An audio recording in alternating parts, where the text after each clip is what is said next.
Before we dive into today's journey, have you ever experienced something strange while out camping? Share your story in the comments below, and let's build this haven of eerie campfire tales together. I used to think that the national forests were the last untouched sanctuaries in America. Silent, vast, breathing ancient air.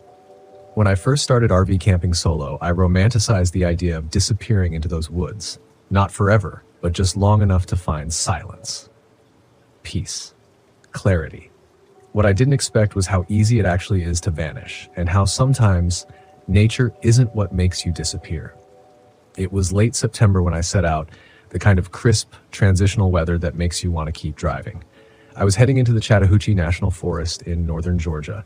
I'd heard stories of bear sightings, old Cherokee land, strange caves, exactly the kind of place I like to explore with my vintage Volkswagen Westphalia.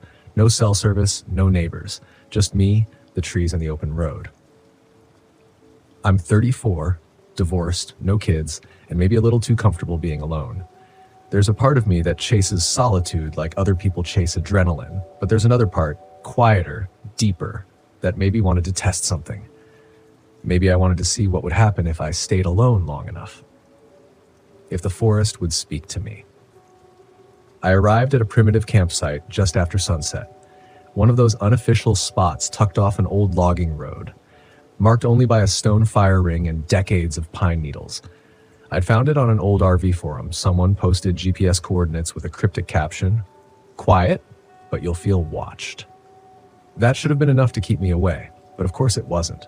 I parked the van, turned off the headlights, and stepped into a silence so thick it felt like stepping underwater. No crickets, no wind, just the slow creaking of branches somewhere above. The stillness was so complete it made me feel like I'd interrupted something. Like the forest had just been in conversation, and I'd barged in without knocking. I set up quickly, more from instinct than excitement. Lit a small fire, cooked up some lentils and rice, cracked open a local beer, tried to enjoy the solitude. But I kept looking over my shoulder. The trees felt too close. The space too still, like the forest was holding its breath. I told myself it was just the absence of highway noise, just my brain adjusting to the natural quiet. By the time I climbed into the van to sleep, the fire had burned low, casting long, flickering shadows that reached too far into the woods. I locked the doors, not something I always do, but that night it felt necessary. I slid into my sleeping bag, turned off the lights, and waited for my thoughts to slow down. That's when I heard the first knock.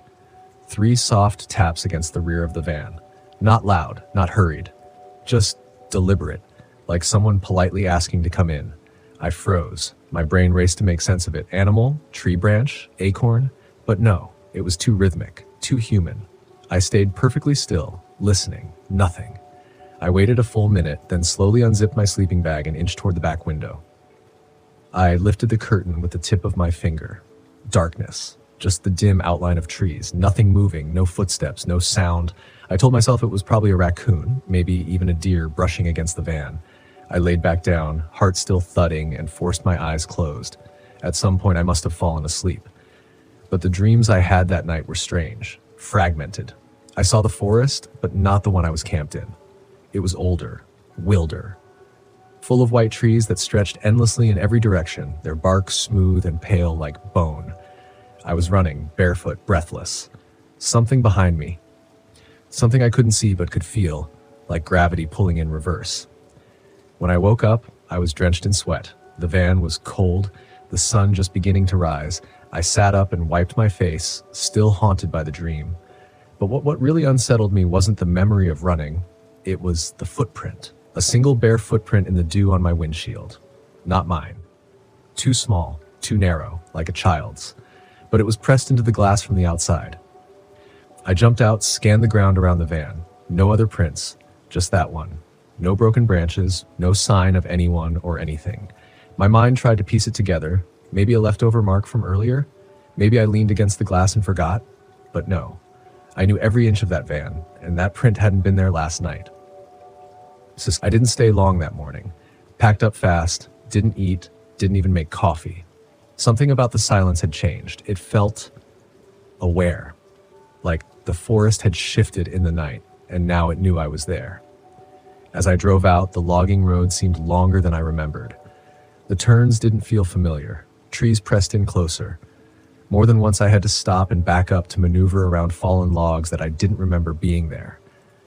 I kept looking in the mirrors, half expecting to see someone standing in the road behind me.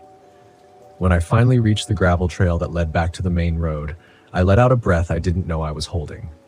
I told myself I was overreacting, that camping alone can mess with your head. But deep down I knew something had shifted in me. Some quiet part of myself had heard something in that silence, and it wasn't finished speaking. I didn't go straight home. Instead, I headed west, deeper into the mountains, chasing some invisible thread that tugged at my chest. Something about leaving right then, just driving back to the familiar, felt wrong. Like whatever I'd stumbled into hadn't let go of me yet. I wasn't ready to pretend it hadn't happened. So I drove until the road narrowed again, until it stopped pretending to be civilized. Eventually, I found another site, a small Forest Service campground near Suches, Georgia.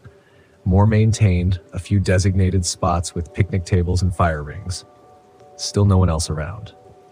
Midweek in late September, people don't come out here unless they're looking for something. I parked by a creek, shaded by tall oaks and maples already bleeding red and orange at the edges. It was beautiful, almost enough to settle my nerves. But when I stepped out of the van, I noticed something subtle, something that sent a chill up my spine. The smell. It wasn't strong. Not yet. But it was there, just beneath the usual scent of leaves and soil. Sweet, almost metallic, like blood and flowers, and it was coming from upstream. I stood there for a minute, trying to ignore it, rationalize it, but the air felt thick in my lungs, like I was breathing something I shouldn't. Still, I told myself I needed rest. I needed to reset. I'd let one strange night unravel my sense of safety, and I wasn't about to let paranoia dictate my route. That evening, I made dinner, sat at the picnic table, tried to read. I even managed to laugh at myself a little, thinking how easy it is to let fear write your story when you're alone. But when the sun dipped below the trees, that feeling came back. The stillness. Not peaceful, predatory, like something out there was waiting for darkness. I didn't light a fire that night. I didn't want to draw attention. I got in the van early, locked the doors, and left the curtains open just enough to see out. I figured if anything moved in the trees, I'd catch it. But the night passed quietly. No knocks, no dreams. It wasn't until morning that things got worse. I stepped out of the van just after dawn and immediately noticed the smell was stronger. It clung to my skin, sour and sweet all at once. I walked up the creek a little ways, boots crunching soft under damp leaves, and that's when I found the second footprint. Not in dew this time. This one was in the mud, right by the edge of the water. Small, bare, and beside it, half buried in the silt, was a piece of fabric. Faded blue, looked like the corner of a child's shirt. It was soaked through and torn at the edge as if snagged on something. I picked it up with 2 fingers. It was stiff, like it had been in the water too long. Something snapped in me then. A quiet fear that had been building suddenly caught fire, because this wasn't just some weird trick of the woods. This was evidence. This was real. I carried the fabric back to the van and stared at it for a long time, wondering what the hell I was supposed to do. No cell service, no ranger station for miles. And if I reported it, what would I even say? That I'd found one muddy footprint and a torn piece of cloth? It wasn't enough. Not yet. So I decided to investigate. I packed a day bag with snacks, water, a knife, flashlight, left a note in the van with the date, time, and the direction I was heading, just in case. The trail was faint, more of an animal path, winding alongside the creek through thick underbrush. I followed it upstream past fallen trees and mossy boulders until I reached a small clearing maybe half a mile in. That's where the smell hit hardest. It was stronger now, undeniable. I covered my nose with my sleeve and stepped into the open space and froze. In the middle of the clearing stood a wooden post, weathered and gray like an old fence beam. Lashed to it, hanging like some kind of offering, was another scrap of fabric, red this time, and beneath it, arranged in a perfect circle, were small bones. Animal, maybe, but clean. Picked dry. Too clean. I didn't move, didn't breathe. My ears strained for sound, anything. But the woods had gone deathly quiet again, like they were holding back something they didn't want me to hear. I turned and walked back. fast. The hairs on the back of my neck prickled the whole way, like I was being followed, but every time I looked back, there was nothing. When I got back to the van, I tore the note off the dashboard and stuffed it in my bag. I sat there behind the wheel, engine off, hands gripping the steering wheel so tightly they started to ache. I couldn't explain it, but I knew I wasn't supposed to have seen that clearing. Whatever was happening out there, it wasn't just random. It wasn't just weird. It was meant to be found, or maybe meant for someone else. And I'd wandered into it. By then it was past noon and the clouds had rolled in, thick, heavy. The air felt electric, like a storm was gathering. I didn't want to sleep there again. I wasn't sure I'd wake up if I did. So I packed up and started driving again. No real direction, just out. But that's the thing about national forests, they don't let go so easily. Roads twist in on themselves, paths repeat. I must have taken a wrong turn because after an hour of driving, I passed a tree that had the exact same carving I'd seen on my way in. A spiral etched deep into the bark. A single long coil with no end. And when I stopped the van to check the map, old-fashioned paper since there was no GPS, I realized something chilling. The spiral was a trail marker. I flipped through the legend. There was no spiral listed. I stared at the map like it might somehow change if I just looked long enough.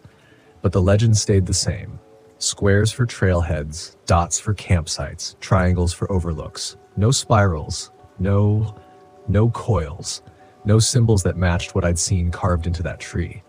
Which meant one of two things. Either the spiral wasn't official or the map I had was missing something. Maybe both. I didn't want to admit it, but a part of me already understood. That symbol wasn't for hikers. It wasn't for navigation. It was for them. Whoever had left the bones and fabric in that clearing. Whoever was marking a path through the forest that didn't belong on paper. I started the van again, but I drove slower this time, watching the trees. About 20 minutes later, I saw another one. The same spiral, this time burned into the trunk with something black and sticky seeping from it. Not sap, something wrong, and this tree was facing the road, staring at it like an eye. That's when I realized I wasn't just on a wrong turn. I was being guided, not by signs or GPS, by something older, by whatever had etched those spirals, left those bones whispered in the night just outside my dreams. The forest didn't want me to leave. I pressed the gas, hard, no more curiosity. No more trying to make sense of it, I just wanted out. But the forest changed around me. The light shifted, and even though I kept the van aimed west, the sky kept darkening too fast. It was only 2 p.m., but it felt like dusk had settled in. Shadows stretched long and thin across the narrow road. The trees leaned in tighter. The van rumbled over uneven gravel and potholes, and I started to worry I'd snap an axle if I didn't slow down. And that's when I saw her, standing at the edge of the trees, maybe 50 feet ahead, a woman, pale, thin, wearing a blue flannel shirt that looked like it had been soaked in rain and never dried. Her hair hung in wet ropes over her face. She didn't wave, didn't move. I slammed on the brakes. For a second, I just stared at her through the windshield. Waiting, hoping maybe she'd speak. Ask for help. Do anything human. But she just stood there like she wasn't real. Like she'd always been there and I was the one trespassing. I leaned out the window. Hey, you okay? My voice cracked from the dryness in my throat. No response. Not a flinch. Something told me not to get out of the van. I don't know what it was. Instinct, gut, maybe just the memory of the bones. But I listened. I rolled the window back up, shifted into reverse, and started backing away. That's when she stepped forward. Not a lot, just one step. But it was enough. Because when her foot hit the dirt, the shadows behind her moved. Shapes, dozens of them. Unfolding from the brush, long-limbed, hunched. Human-shaped, but not quite. Like the outline of people seen through smoke. Silent, watching. I threw the van into drive and floored it. The tires spun on the gravel before catching and the van lurched forward.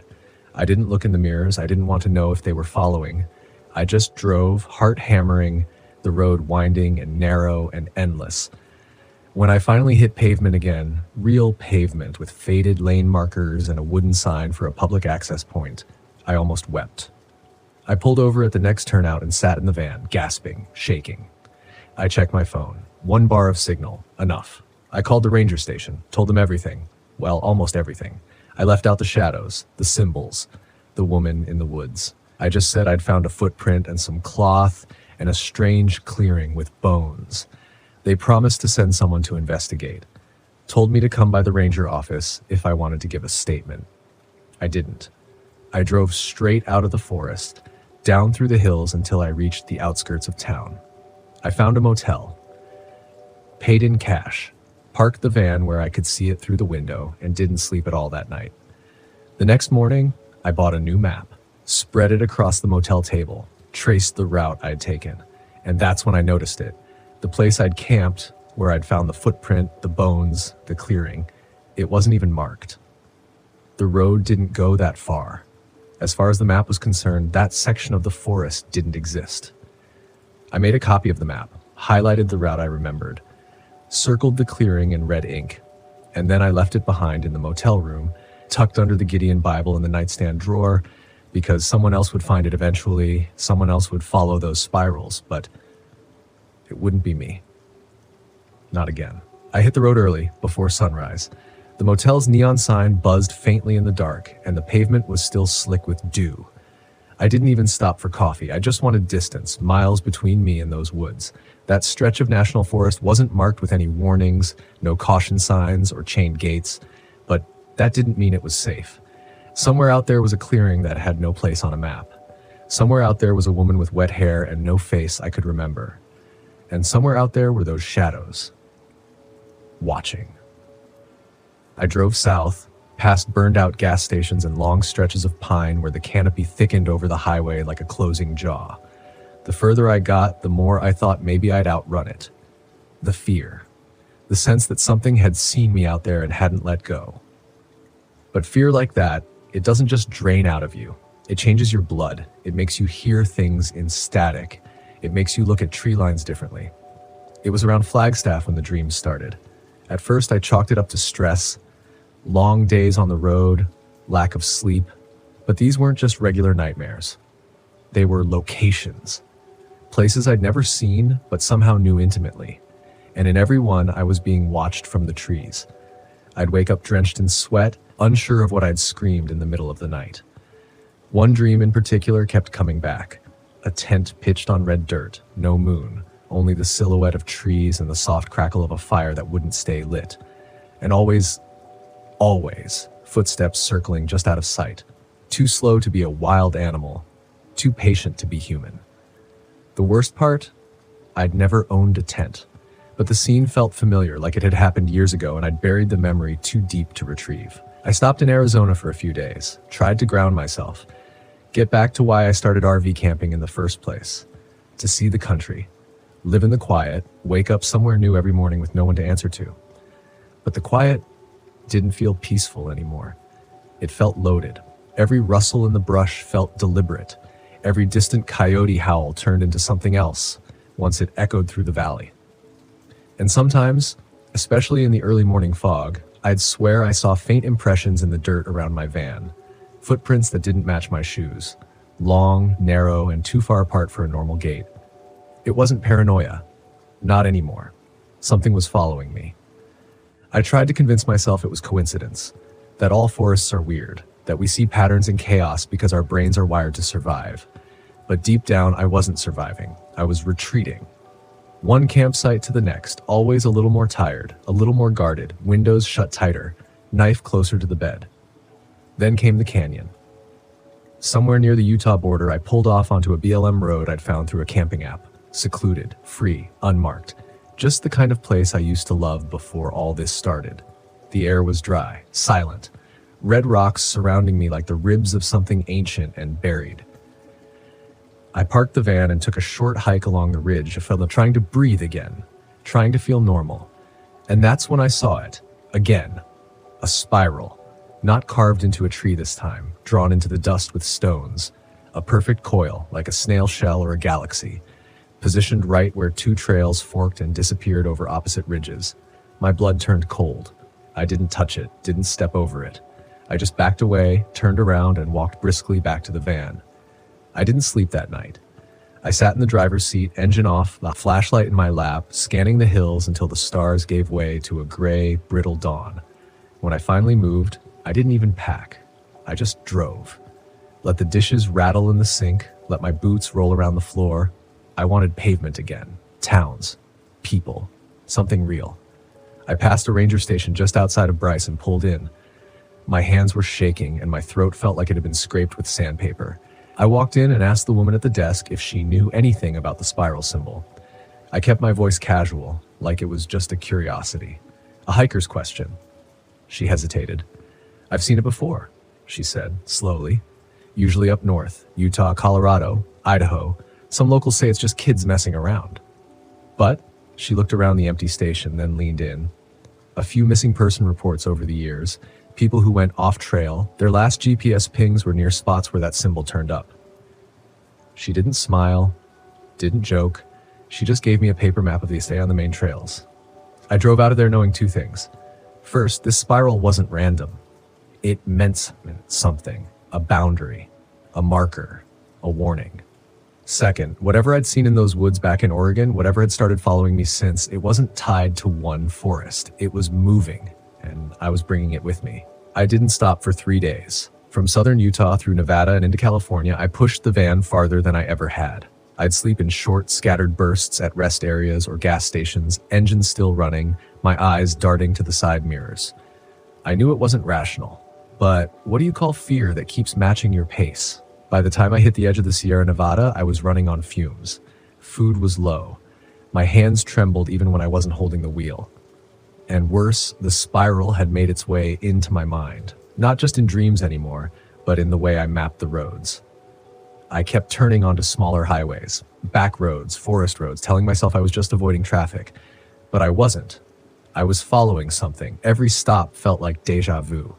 Pine needles thick on the ground, moss clinging to trees in damp fists, a breeze that moved without sound, like a breath held too long. And always, just out of the corner of my eye, a sense that the forest was curling around me, like I'd taken a wrong turn into something alive. Somewhere outside Quincy, I stopped at a free campground called Boulder Flat. Just a few dirt clearings beside a creek and an old picnic table held together by rusted bolts. The place had a strange silence to it. No bird song, no insects, the kind of quiet that presses on your eardrums like you're underwater. I should have kept driving, but I didn't. I told myself I needed rest. Just a few hours, a real meal, something warm. So I parked, locked the doors, and heated a can of chili on the propane stove. I ate in silence, staring into the tree line, heart never slowing down. And when night fell, I pulled the curtains tight and climbed into bed with my flashlight tucked under my arm. Sometime after midnight, I woke up to a tapping sound, not loud, just persistent, like someone rapping on the back window with a fingernail. I stayed perfectly still, listening. My breath felt trapped in my throat. Tap, tap, tap, then silence. Then crunching leaves, heavy, deliberate, circling. I reached for the flashlight, flicked it on, and pointed it toward the floor. I didn't dare shine it out the window. I didn't want to see. I didn't want to give whatever was out there the satisfaction of knowing I was awake. The footsteps stopped. I held my breath. For a moment, there was nothing. And then 3 long knocks, right against the driver's side door. Knock, knock. I wanted to scream, to turn the key, floor the pedal, and blast down the road with gravel spraying behind me. But I didn't move. Because somewhere in my gut I knew, if I started the van, it would follow. If I drove off into the night, whatever was out there would ride the wind and find me again the next time I stopped. So I waited, motionless, cold sweat dripping into my eyes. My muscles seized so hard it felt like my spine might snap. Then, just as suddenly, it was gone. No footsteps, no taps. Just the return of that unnatural, strangled silence. At dawn, I got out, slowly. The air was thick with the smell of wet leaves and pine rot. I walked around the van. No footprints, just one thing. Scratched into the dirt with something sharp was the spiral. Not made of rocks this time. Not carved, just dragged. A wide, spiraling line that ended in a jagged, abrupt cut right beneath the center of my rear bumper, like something had finished drawing it and vanished. I left without cleaning it up. I didn't want my hands near it. That day I drove aimlessly, refusing to look at maps, apps, road signs. I kept thinking, what if it isn't the forests? What if it's me? What if I brought it with me when I left Oregon? And what if it never wanted to hurt me? What if it wanted me to understand?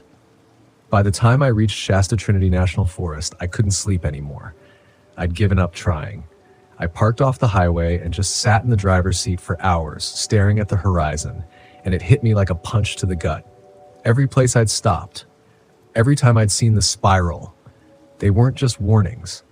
They were breadcrumbs. It was drawing me somewhere, luring me, or maybe leading me. I pulled out a paper map and started marking every spiral I'd encountered. From Oregon to Utah, Nevada to California, I traced the locations, red marker dragging over creased paper, heart pounding. It made a line, a curved one, like a path folding in on itself, like a spiral. And where did it lead? To the forest where it started. Back to that unmarked clearing outside Crescent, Oregon. Back to the place I told myself I'd never return. I crossed back into Oregon under a sky smeared with smoke-gray clouds. A slow drizzle had started near Klamath Falls, but as I crept closer to Crescent, it turned to fog. Dense, milky, clinging to the windshield no matter how hard the wipers scraped. It felt like the road was dissolving beneath me, like the map was unraveling. I don't know what I expected. Coming back. Closure, maybe. Answers. A final confrontation. But mostly, I just needed the spiral to stop. I reached the turnoff near the burn sign sometime after midnight. No markings, no mileposts, but I knew it instantly, like it had been carved into the muscle memory of my hands. I slowed the van, heart thrumming in my throat. It had been weeks since I first camped here, but the clearing looked exactly the same. Undisturbed, untouched, like no time had passed at all, as if it had been waiting. I parked and cut the engine. The silence was immediate. No wind, no insects. Even the soft crackling of the forest seemed muted, like the trees were holding their breath. I stepped out. The cold wrapped around me like a wet sheet. The pine needles were slick beneath my boots. The scent of moss and old smoke hovered low to the ground. And then I saw it. Dead center in the clearing. The spiral. Etched into the dirt, but deeper this time. Dug in, almost like it had been clawed by something frantic. At its center, a blackened hole gaped open, maybe 2 feet wide, rough-edged, like a rotted tree stump, but with no bark, no roots. Just shadow. I should have run, but I knelt down beside it. I felt it before I heard it, a low thrum, faint vibrations under my fingertips, like the ground itself was humming, not mechanical, organic, rhythmic, and then a whisper. Not from the hole, not from the trees. From inside me. A voice that wasn't mine but used my memories, my pain, my fears. I stood up, stumbling back. The fog had thickened. I couldn't see the van anymore. Panic surged in my chest, but I didn't scream. I couldn't. My throat was tight, like I'd swallowed the silence. I backed away from the hole, hands shaking, and tried to orient myself, but nothing looked familiar anymore. The clearing had changed. The trees had shifted positions. No, that's not right. I had shifted. It wasn't just a place, it was a structure. The forest was shaped like the spiral, like a maze, and I was standing at its center. That's when I saw the others. Shapes, people, half faded, just barely visible through the fog, standing at the tree line in a perfect circle around me. No faces, just outlines. Human silhouettes, but wrong. Shoulders too long, necks tilted at unnatural angles, no movement, just watching. I blinked hard. They were closer. My pulse pounded in my ears, drowning out thought. I turned to run, but the spiral was gone. The hole was gone. The clearing itself was gone. I was surrounded by trees. Thick, tight, smothering, like I'd never left the trail. Like I'd never stepped into the clearing at all. Only one path was visible, a narrow trail leading into blackness. I followed it. What else could I do? Branches clawed at my coat. Roots tried to trip me. The deeper I went, the colder it got. A smell began to rise. Damp stone, blood, something burned. And that sound again. That hum, stronger now, echoing through the trees like a heartbeat. And then I stepped into a hollow space. Natural walls of stone, a ceiling of tangled limbs above me, and in the center, a ring of objects. Boots, tents, backpacks, all half buried in moss, some with names scrawled on them. J. Ortiz, L. Henley, T. Zhang. Names I didn't know, but some I did. A flashlight I'd seen in a missing persons report, a journal I'd read in an old blog post, pages still damp, full of spirals drawn in frantic loops. These were their things, the ones who disappeared. I turned around, breath shallow. The silhouettes were there again. Closer now, clearer, but still not moving. And then I heard her voice. You came back. I spun toward the sound. There, just behind a tree, her, Ray. Alive, pale, eyes wide, skin the color of wet ash, but it was her. She stepped forward and I nearly collapsed. You disappeared, I thought. I did, she said, voice flat, but it didn't take me. I followed it. I let it in. What is it? I asked. What does it want? Her eyes flicked toward the stone walls. It doesn't want. It shows. You think this place is haunted, but it's not. It's a mirror. It reflects the fear you carry into it.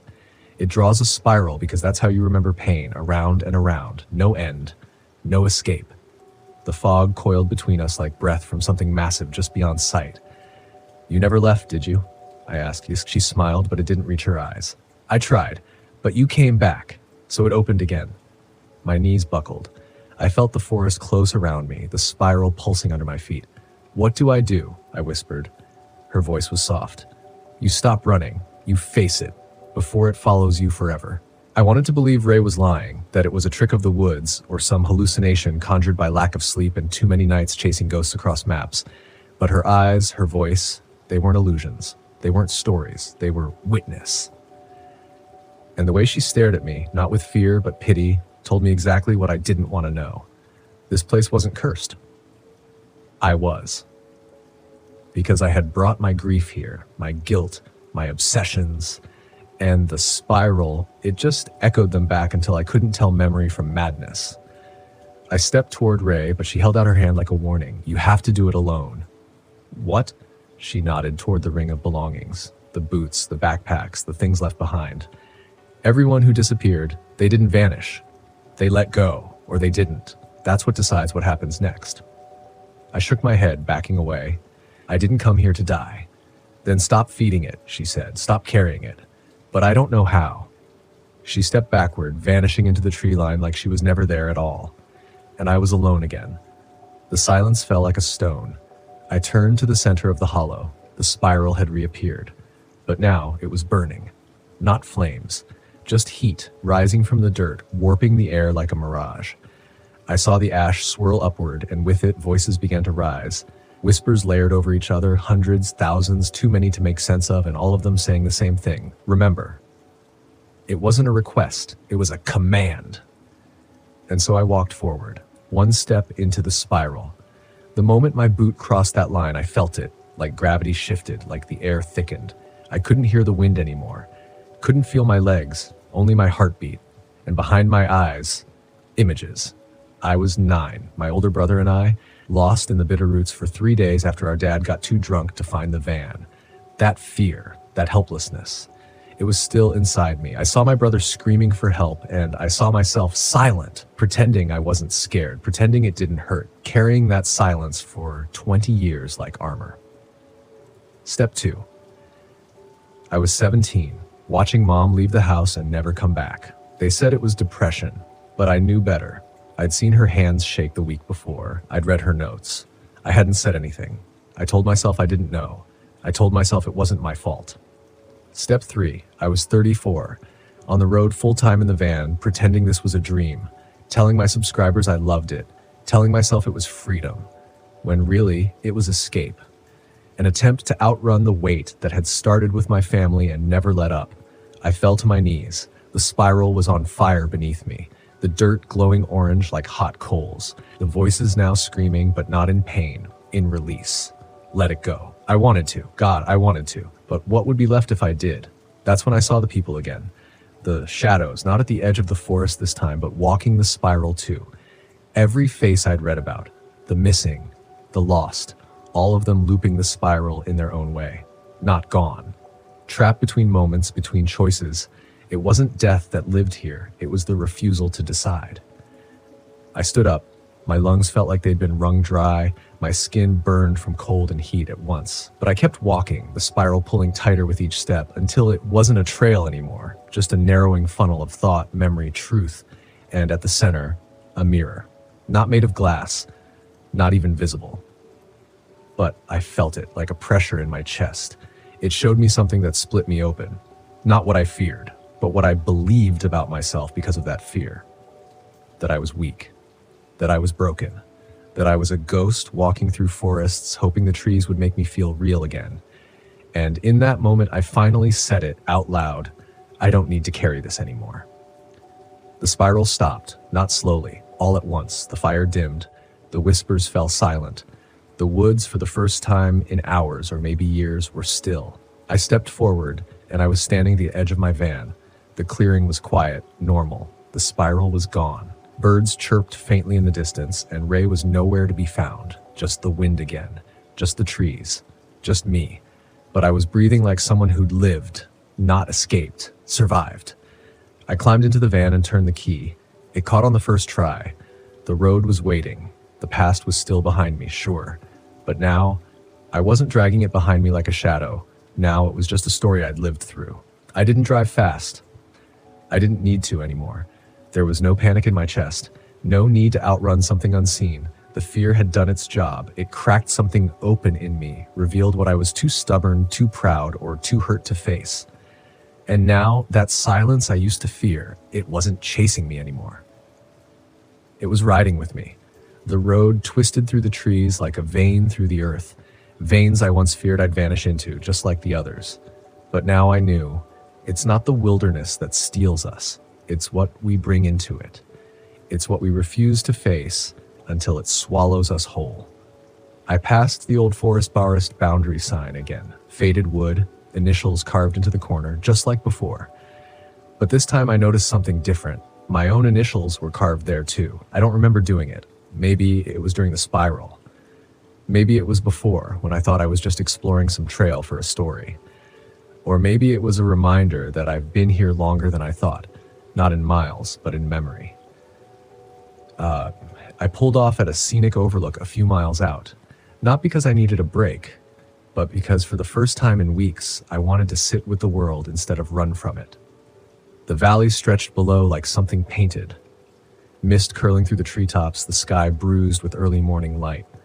I sipped coffee from the cracked mug I never replaced. It tasted like smoke and rust and comfort. I thought about Ray. Was she real? Was any of it? Honestly, I don't care anymore. Some things are true whether they happened or not.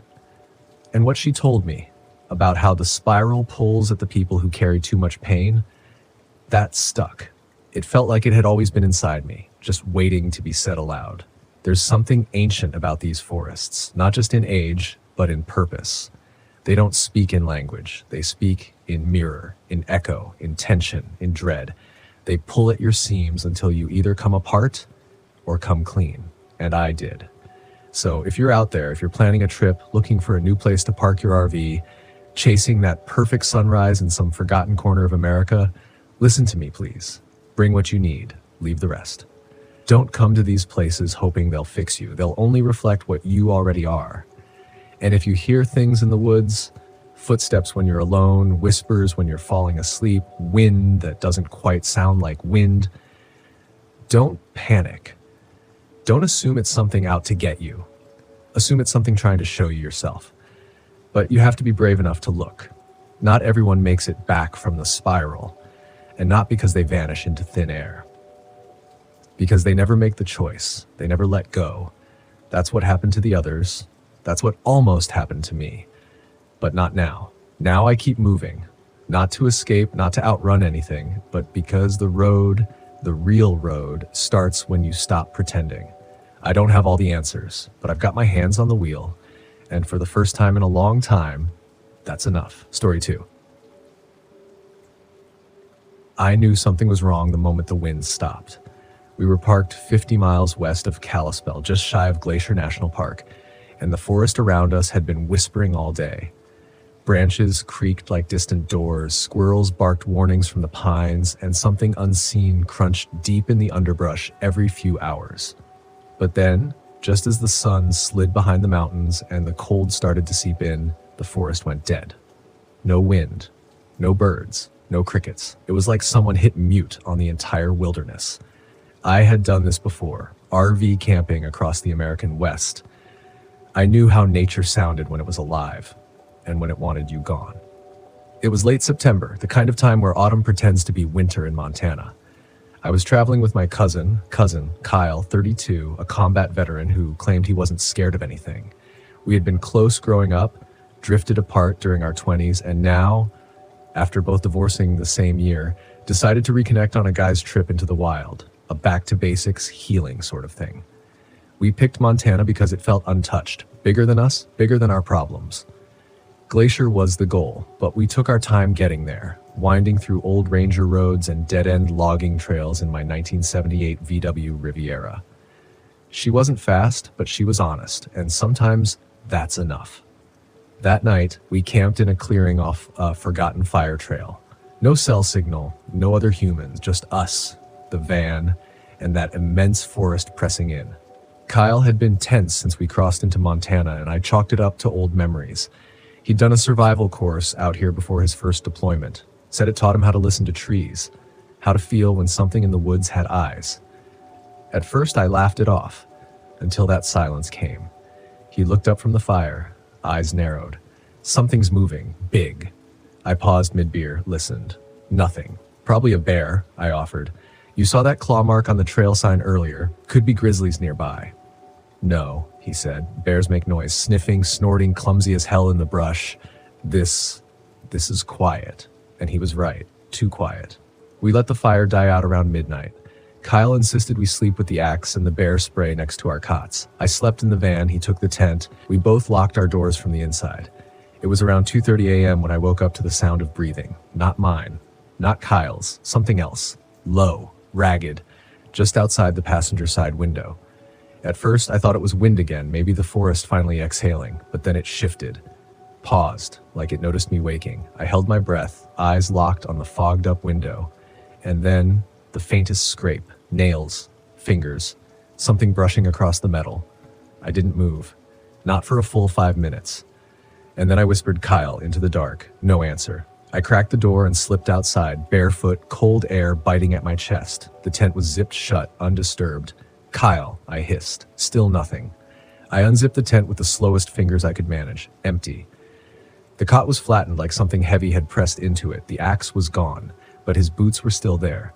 That was the moment I felt it. The dread. Not fear. Not yet. Just that low rolling realization that something had changed. That I was now part of something I didn't understand. I scanned the tree line. Mist hung low, clinging to the brush. And in the middle of that mist, no more than 20 feet out, I saw it. A figure. Tall. Thin. Wrong. It didn't move like a person. It didn't move at all. Just stood there, legs angled slightly off, head cocked sideways like it was listening with everything but ears. I blinked. It vanished. Then the wind returned, a sudden gust that shook the trees hard enough to make them cry out. The forest was awake again. I backed into the van, locked the door, and sat there gripping the steering wheel until sunrise. No Kyle. I called for him the moment light touched the trees. Searched the clearing, followed the trail back toward the river a half-mile away. Found drag marks in the moss. Not deep, but clear. Like someone pulling a sack. No blood. No prints. Just those long, unnatural smears heading deeper into the woods. By noon, I drove to the nearest ranger station, a 2-hour crawl over rutted trails and switchbacks. I told them Kyle wandered off, left out the part about the figure, about the breathing, about the way the forest held its breath that night. They found nothing. No footprints, no gear, no Kyle. Search and rescue gave up after 4 days. Said the bears probably got him, that it happens more than people think. Montana wilderness doesn't care about your story, but I do. And here's the thing that haunts me most. A week later, when I finally got the nerve to unpack the van, I found the axe. It was under my seat, still wet with something dark. I never heard Kyle scream, and now I can't stop hearing the forest breathe at night, even when I'm parked in flat Nebraska with nothing but cornfields for miles. Something in that wilderness doesn't want to be understood. It just wants to be fed. And if you ever find yourself off-grid in Montana, deep in those silent woods and everything suddenly goes quiet, don't wait. Get out. Because not everything out there walks on 2 legs, and not everything that disappears wants to be found. I didn't drive home right away. Something in me, something I still can't name, told me to stay in Montana a little longer. Maybe I thought Kyle would come stumbling out of the woods, scratched up, hungry, but alive. Maybe I needed closure. Or maybe I just couldn't live with the guilt of driving away while that forest still held him somewhere. I stayed at a small RV park outside Kalispell. The kind of place with a gravel loop and 6 or 7 pull-through sites, mostly seasonal rigs with wind chimes and cracked lawn chairs. The owners were old school, an older couple named Jim and Delia, who lived in a log cabin at the front of the property and ran the place off a clipboard and an old rotary phone. They didn't ask many questions when I rolled in looking like I hadn't slept in days, just pointed me to a site near the back and handed me a firewood bundle on the house. I thanked them. I didn't tell them why my cousin wasn't with me. I didn't tell them what I saw. That night, I kept the van locked. No tent, no fire. I just sat in the driver's seat staring out at the tree line behind the RV park, wondering how close the forest really was, wondering if it was waiting for me. Around 3 a.m., I heard the knock. 3 soft taps on the back window. Not frantic, not threatening, just casual. Like a friend who didn't want to wake you but needed to talk. I froze, I didn't turn around, didn't move, just listened. Silence. Then it came again. Tap, tap, tap, this time on the side window closer to the door. I knew I hadn't imagined it. I wasn't dreaming, I hadn't slept at all. And here's the thing that still chills me. The knocking was low, not at standing height. This lower, maybe waist high. I cracked the curtain an inch and peeked. Nothing. Just my own breath fogging the glass. I waited until sunrise before I dared step outside.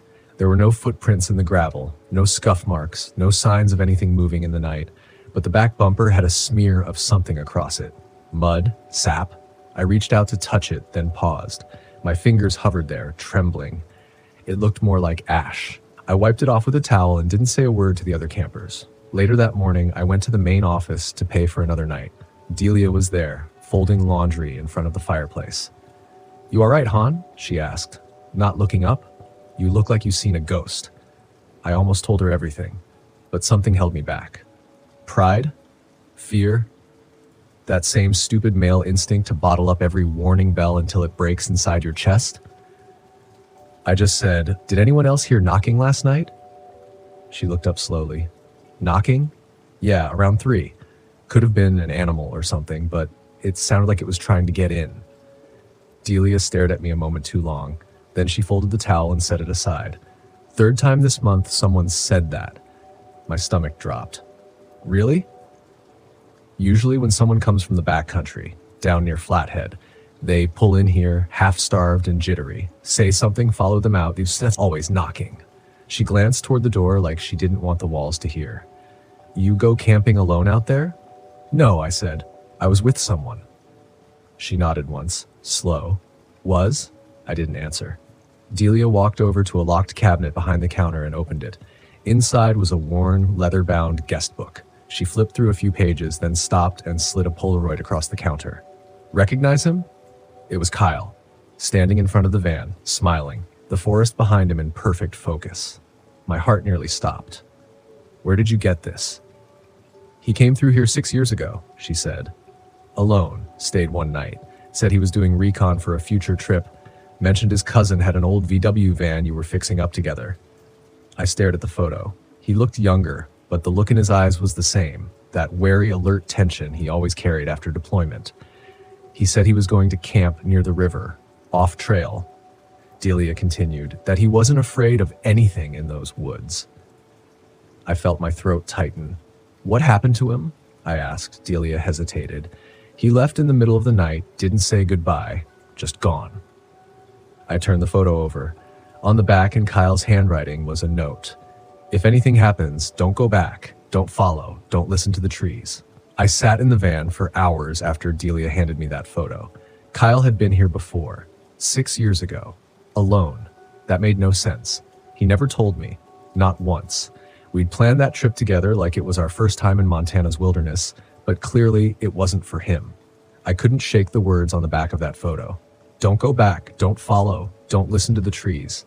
I read it over and over again like it might rearrange itself into something more comforting.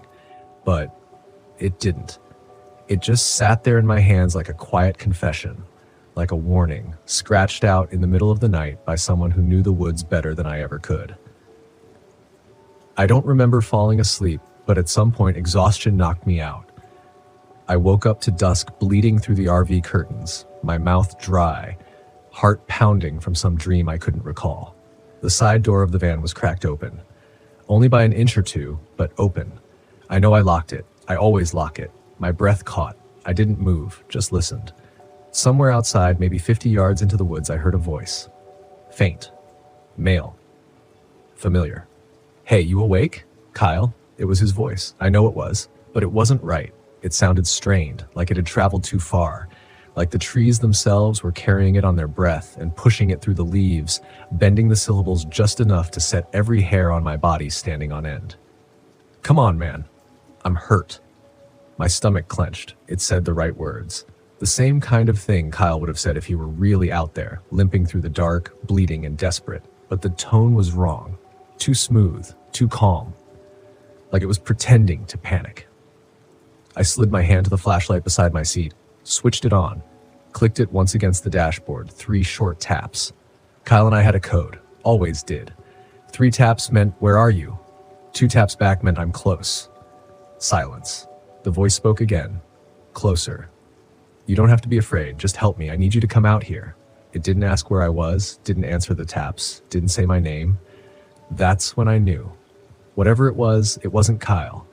I slammed the door shut, locked every latch, pulled the curtains, and crawled into the sleeping compartment with the flashlight in my hands and my back pressed to the cabinets. Outside, twigs snapped. It was circling the van. Once, twice. Then again. Each time it paused near the windows, and that voice would start up again, always a little closer, always just calm enough to feel wrong. You left me. You promised we'd stick together. I trusted you. It wasn't angry. Not exactly. It was rehearsing. Like it was trying out different emotions. Like it didn't quite know how to wear Kyle's voice, but was determined to keep trying until it found the right fit. I didn't sleep. I waited, motionless, while whatever it was prowled outside my van for hours. The moment before dawn, it stopped. Silence. And then, one more knock. This time, it didn't even try to sound human. A low, groaning moan came through the metal. Long, distorted, a wet rattle like breath dragging across gravel. And then, footsteps, moving away, into the trees. I didn't open the door until full daylight. When I stepped out, I expected to see footprints in the dirt again. Smears on the bumper, anything. But the only thing there was a single handprint, low on the passenger window. Smudged, almost childlike in size, but with fingers just a little too long. The van reeked faintly of pine and sulfur. I didn't wait for checkout. I drove straight to the nearest gas station and filled up. Then I kept driving. Didn't care where. I just needed to move, to feel the road under me, and not the weight of that forest pressing in from every side. But the farther I got, the worse the feeling became. Not fear. Something else. Like a tether. Like something was stretching between me and those woods, trying to pull me back. By the time I reached Helena, I was half convinced I'd imagined it all. Lack of sleep, trauma, grief, hallucination. Then I checked the glove box. Kyle's photo was gone. In its place was a slip of torn bark, curled inward like a hand, with a single word carved in it. Liar. I drove through Montana like a fugitive, gas station to gas station, pulling over only to close my eyes for an hour or two in truck stops where the parking lots were loud and the light never went away. But no matter how far I got, the feeling stayed with me. I didn't understand it at the time. That invisible thread I couldn't shake. It wasn't just fear. It was guilt. Something I didn't know I'd buried was clawing its way up, and now it had a voice, a shape, a reason to haunt me. I told myself I was going to keep moving, maybe head south into Utah or Arizona where the woods couldn't reach me. But instead, I found myself circling back. Not all the way. Not to that same twisted grove where Kyle vanished, but close enough to feel its shadow again. There was a pull to it, a need to know. I ended up near Seeley Lake, a more developed area, less remote, and far enough from the last campground that I figured I could catch my breath. Campgrounds with hosts, a general store, tourists, safe. That night, I parked at a small RV spot called Clearwater Flats. There were 5 other campers nearby. Families, retirees, one solo traveler in a Sprinter van. Normal people with laughter and campfires and the smell of hot dogs and citronella candles filling the air. It felt human again, like maybe I'd finally stepped out of whatever dream I'd been trapped in. I slept with the windows cracked. That was a mistake. Around 3:30 in the morning, I woke up sweating. The temperature had dropped sharply, yet the air felt thick, like breathing through wet wool. My flashlight was dead, and my phone was stuck on a black screen, refusing to restart. I sat up, disoriented, and looked through the sliver of window. Every other RV had gone dark. Even the lanterns were out. It was like someone had unplugged the campground from reality. And then, movement. Just beyond the tree line, something walked by. Slowly, deliberately, like it knew I could see it, but also knew I wouldn't believe what I was seeing. It was tall, man-shaped, but off.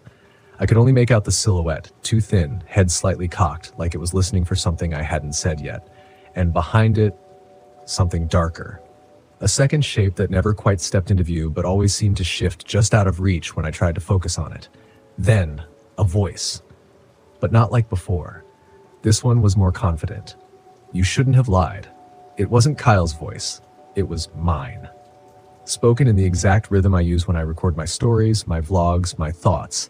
Except this one had no soul behind it, just a hollow imitation, like something wearing my mouth. I snapped the curtains shut. I didn't move. I didn't breathe. 5 minutes passed, then 10, and then tapping. Not on the windows, on the roof. 3 slow, deliberate taps. I didn't have to check to know what it meant. It was the code. Where are you? Except I wasn't asking it. It was asking me.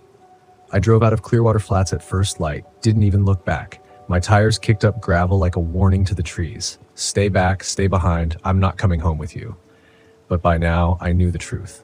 Whatever was in those woods wasn't just there. It had found me.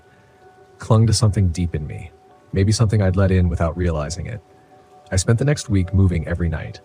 Sometimes cities, sometimes forests. Always trying to stay just one step ahead of whatever shadow I'd disturbed. But you can't run from a place that lives inside you. And Kyle had known that. I remembered something he once said years ago, before this trip, before the planning, even before we bought the van. Some places aren't just haunted, man. They're hungry. They don't want to scare you. They want to become you. I laughed when he said it. Thought it was just one of his dramatic monologues, the kind we used to make for our YouTube channel. But now I knew better. He'd been warning me, and he'd gone back anyway. I started having the dream about a week later. Always the same. I'm back in that forest alone, except I'm watching myself from a distance. Like a second version of me is camping there, unaware. Then Kyle steps out from behind a tree, pale, barefoot, clothes soaked with river water, and he whispers something I can never quite hear. Then the other me turns and smiles, too wide, too sharp, and his eyes are missing. I started avoiding mirrors after that. Not just because of the dreams, but because sometimes I didn't recognize myself. I'd glance at my reflection in the rearview mirror, the side window, even a puddle outside a rest stop, and for a split second, there'd be a delay. Like my reflection was trying to remember how to move, how to match me. I convinced myself it was just exhaustion, trauma, stress, guilt. Any one of them could have explained it. That's what the rational voice said. The one that still clung to science and sleep schedules and logical outcomes. But the deeper voice, the one that wakes you up before the danger starts, the one that lives in your gut, it was screaming. I needed to go back, not because I wanted to find Kyle, but because I needed to face whatever we disturbed. And I knew, somehow, I just knew, that if I didn't end this, it would keep following me. Changing me. Until the me people saw on the outside wasn't me at all. So I drove north again. The road back into the Montana wilderness felt different the second time. Not just the curves or elevation, but the atmosphere itself. The sky darkened too early. The temperature dropped even though it was June. Birds stayed quiet. Gas stations were half lit. Attendants silent, like they were expecting something they couldn't talk about. I didn't go back to the original site. I couldn't. Instead, I stopped at an old ranger station just outside the Bob Marshall Wilderness, one that had been converted into a seasonal info center. The woman behind the desk was maybe in her 60s, wiry gray hair and eyes like flint. Her name tag said Merle. I asked her about the lake, the small one, the one off the grid, hidden past the fire road. She didn't answer right away, just looked at me. Not confused, not suspicious, just heavy. Like she'd seen that lake too many times in her sleep. You hear things out there? She finally asked. I nodded. See things? Another nod. She leaned forward, her voice low. You lose anyone? I didn't answer. Didn't have to. Merle stood up, walked behind the counter, and returned with a worn manila folder. No label, just a water stain on one corner and a faint, musty smell that hit me like an old basement. She opened it. Inside were hand-drawn maps, Polaroids like a few photocopied missing person reports, and a page torn from a journal. She slid the journal page toward me. I read it silently. I saw myself again last night. He was camped across the fire, same clothes, same boots, but wrong. And he smiled when I screamed. I think that's how it learns, by watching us fear ourselves. Merle didn't blink. Most folks think it's bears or cliffs or weather, she said, but there's something older in those woods, something that waits for people running from themselves. I asked her why she was showing me all this. She looked me dead in the eyes. Because you already brought it with you. And if you're going to survive, you need to know what you're fighting. I stayed the night in the ranger station parking lot. Not because I felt safe, I didn't, but because I couldn't move. I sat in the dark for hours, reading the journal page over and over. Then, around midnight, I heard it. Soft footsteps circling the van. At first, I thought it might be a deer. Then I remembered the gravel. Deer don't wear boots. I grabbed my flashlight and pulled back the curtain just enough to see. No one was there. But something was pressed into the condensation on the outside of the window. A handprint. Too wide, too long, fingers unnaturally stretched, and scrawled beneath it in streaked lines, "Where are you?" I shut the curtain, locked the door, and sat with my back to it until morning. At first light, I walked back into the ranger station. Merle was gone, no sign she'd ever been there. The maps, the folder, all vanished. The desk was clean, the logbook empty, no other cars in the lot. And that's when I realized there was no ranger station listed on my map. The building was real, but it wasn't on anything. No GPS coordinates, no Forest Service ID, nothing. I got in the van and drove until the tank was almost empty. My hands shook the entire time. I made it to a rest area just outside Helena before the fuel light forced me to stop. By then, it felt like something was inside the van with me. Not physically, not yet, but like a pressure in the corners of my eyes, always just out of view. I'd glance at the passenger seat, swearing I saw motion, but nothing was ever there. I didn't sleep that night. I sat awake in the driver's seat, window cracked for air, doors locked, a knife in my lap that felt increasingly useless.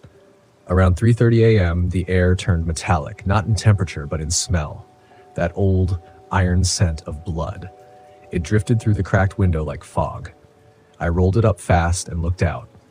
Across the lot, under a flickering light post, stood a figure, same height as me, same build, and in the pale, buzzing light, I saw something that dropped a pit into my stomach.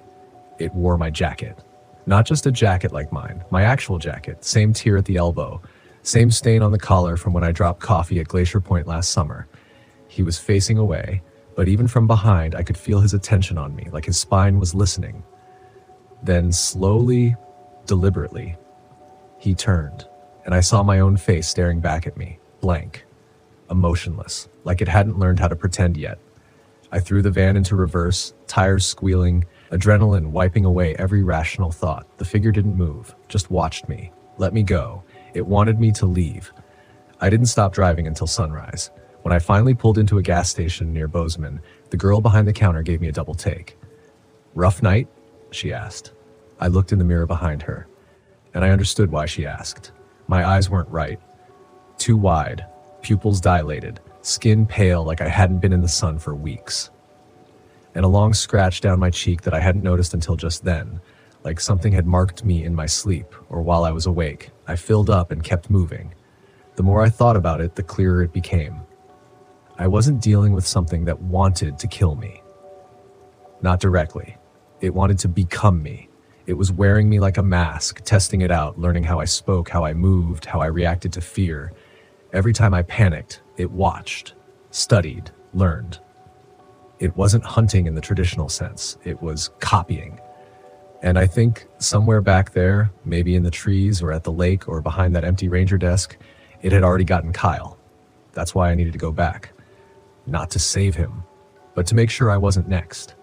I waited 2 more days, bought gear, Stocked the van with supplies, water, food, cameras, recorders, anything I could think of. I even duct taped mirrors to the trees near my sleeping area, thinking maybe, just maybe, I'd catch it watching. I drove back to the wilderness and took a different route this time, a narrow trail that cut behind the lake, deeper into the trees, avoiding the fire road. Every step felt wrong. Not like I shouldn't be there, but like I was already there. Like I was retracing steps that had been made without me. I set up camp in a small clearing, hung talismans from the trees, dumb little charms I'd bought from a trading post that claimed to keep spirits at bay. It felt silly, but fear does that, makes you believe in things you used to laugh at. That night, I left the fire burning low and sat with a camera aimed into the trees, just watching. Hours passed. The woods stayed still. Then, sometime after 2 a.m., I saw movement. Not in the trees, in the mirrors, the ones I duct taped earlier. In one of them, just over my shoulder, a figure moved. It was me. But I was still sitting, the reflection moved. I turned slowly, breath held, and there he was, standing at the edge of camp, barefoot, smiling, like he'd been waiting for me to return. He didn't move. He didn't need to, just stood there, grinning, as if amused that I'd bothered to come back, like I was the last piece of some joke he'd been telling the forest. His face was mine, but wrong. Just slightly off, like a bad photocopy, too symmetrical, too smooth, and behind the eyes, nothing, no flicker, no pain, no memory, just a cold, mechanical stillness, like someone had drawn a human from memory and missed the part about the soul. I raised the flashlight, not to see better, but to make myself feel braver. The beam hit him square in the face, just once. That blink changed everything. Because when he opened his eyes again, they were mine. Same bags under the lids, same tired crow's feet. And in that moment, I understood something horrifying. This thing, it wasn't just copying, it was consuming. Every moment of fear, every second of doubt, it fed on it, grew from it, refined the mimicry, learned faster, and I had fed it well. I should have run. I didn't. I stepped forward. "You're not me," I said, my voice shaking but honest. "You're a shadow, a glitch." It tilted its head and then it spoke. "I'm better." The voice was mine too, perfectly pitched, but it had none of my uncertainty, none of my doubt. It was stronger, more sure. Like the version of me I sometimes wished I could be, if I didn't feel things so deeply. If I didn't second guess, if I didn't carry the weight of guilt or fear or love. I realized then it didn't want to kill me. It wanted to replace me. And not just out here. Back home.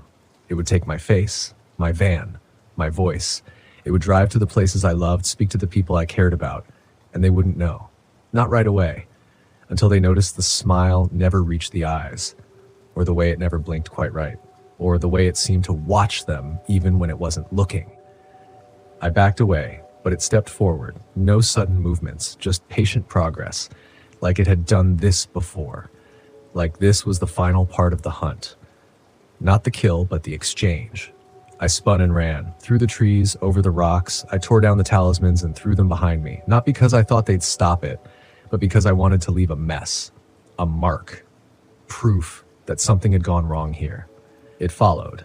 I didn't hear footsteps, just the sound of breathing. My breathing. But it wasn't coming from my lungs. It was all around me, like the forest had become an echo chamber of my own panic. Branches tore at my arms, my knees buckled.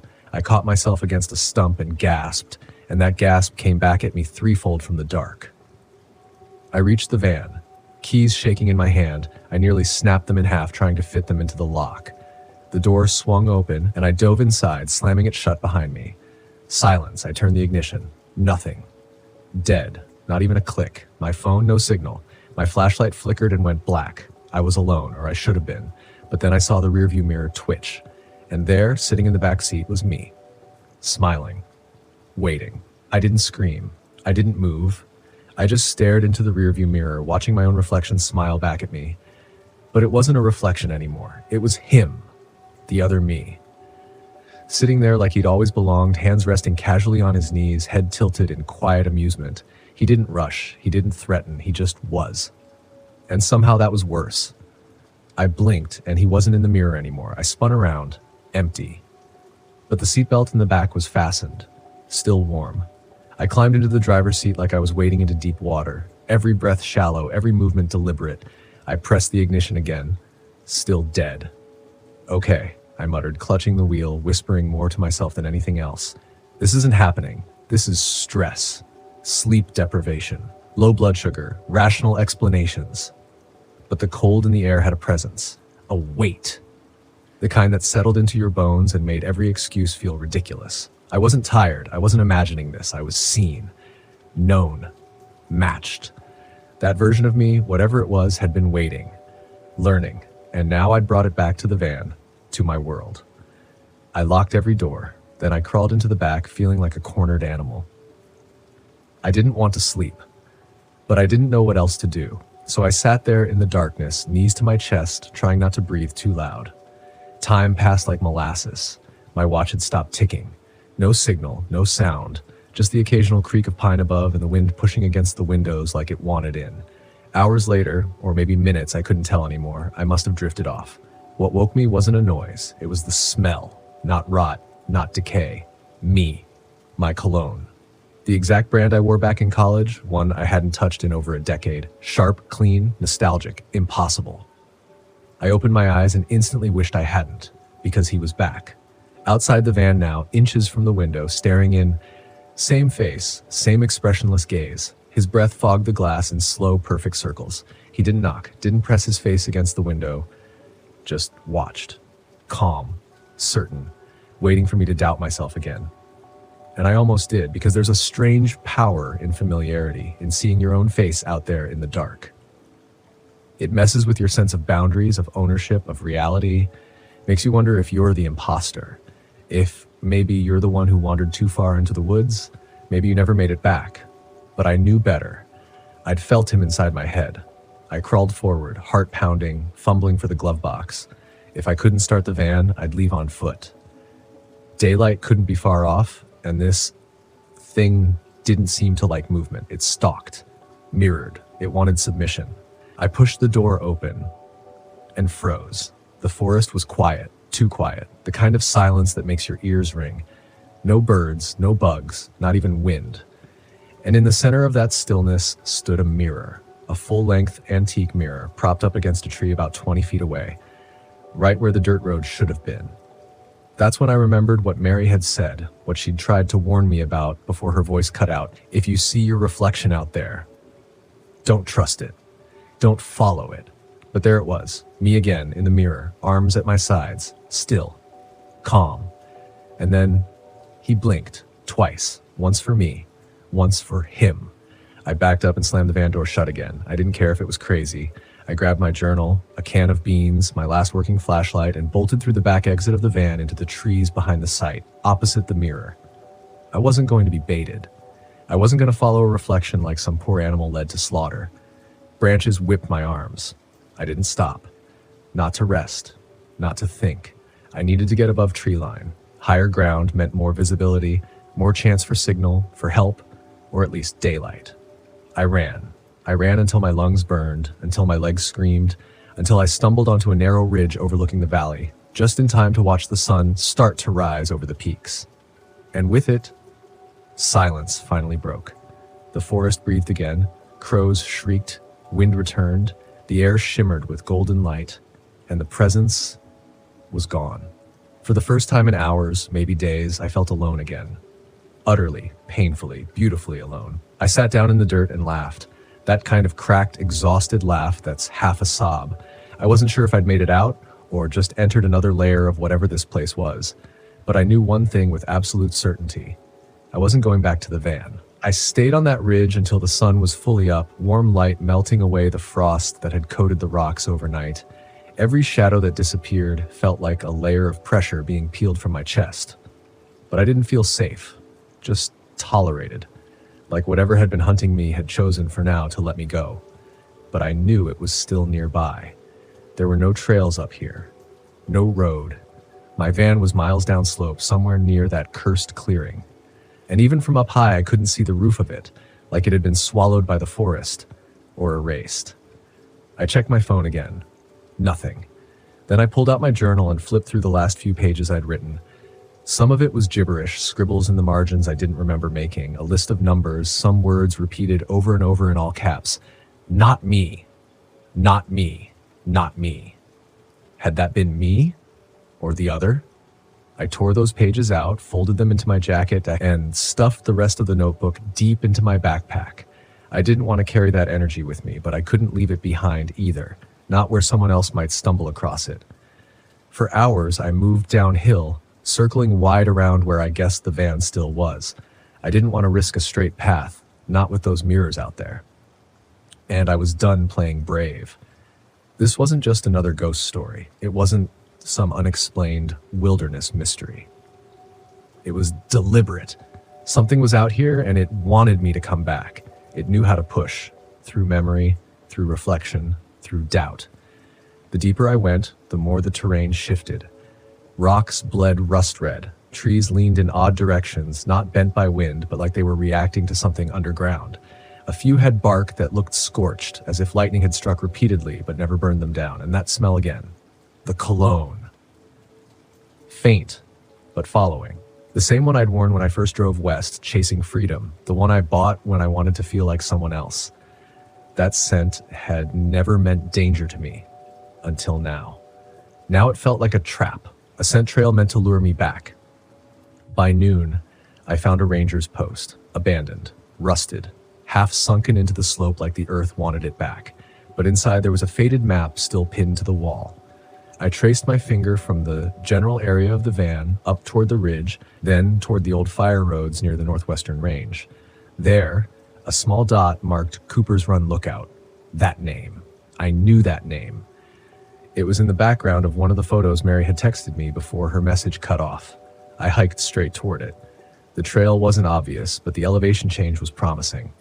If I could get to a lookout tower, I might have a shot at finding cell service, or at least a radio. Something. Anything. The sun was dipping low again when I spotted it. Perched high above a narrow bluff, the tower rose from the trees like a survivor, weathered, faded, but intact. The stairs creaked under my weight as I climbed, every step a prayer that the structure wouldn't collapse beneath me. When I reached the top, I nearly wept. There, taped to the inside of the door, was a list of emergency radio channels, and below it, a small battery-powered transmitter. Dead. I scoured every drawer, every cabinet, every bit of gear left behind by whoever had manned this place decades ago. And in the bottom of an old footlocker, bingo, batteries. Corroded, but one or two still had some charge. I jammed them into the unit and turned the dial, static, crackling.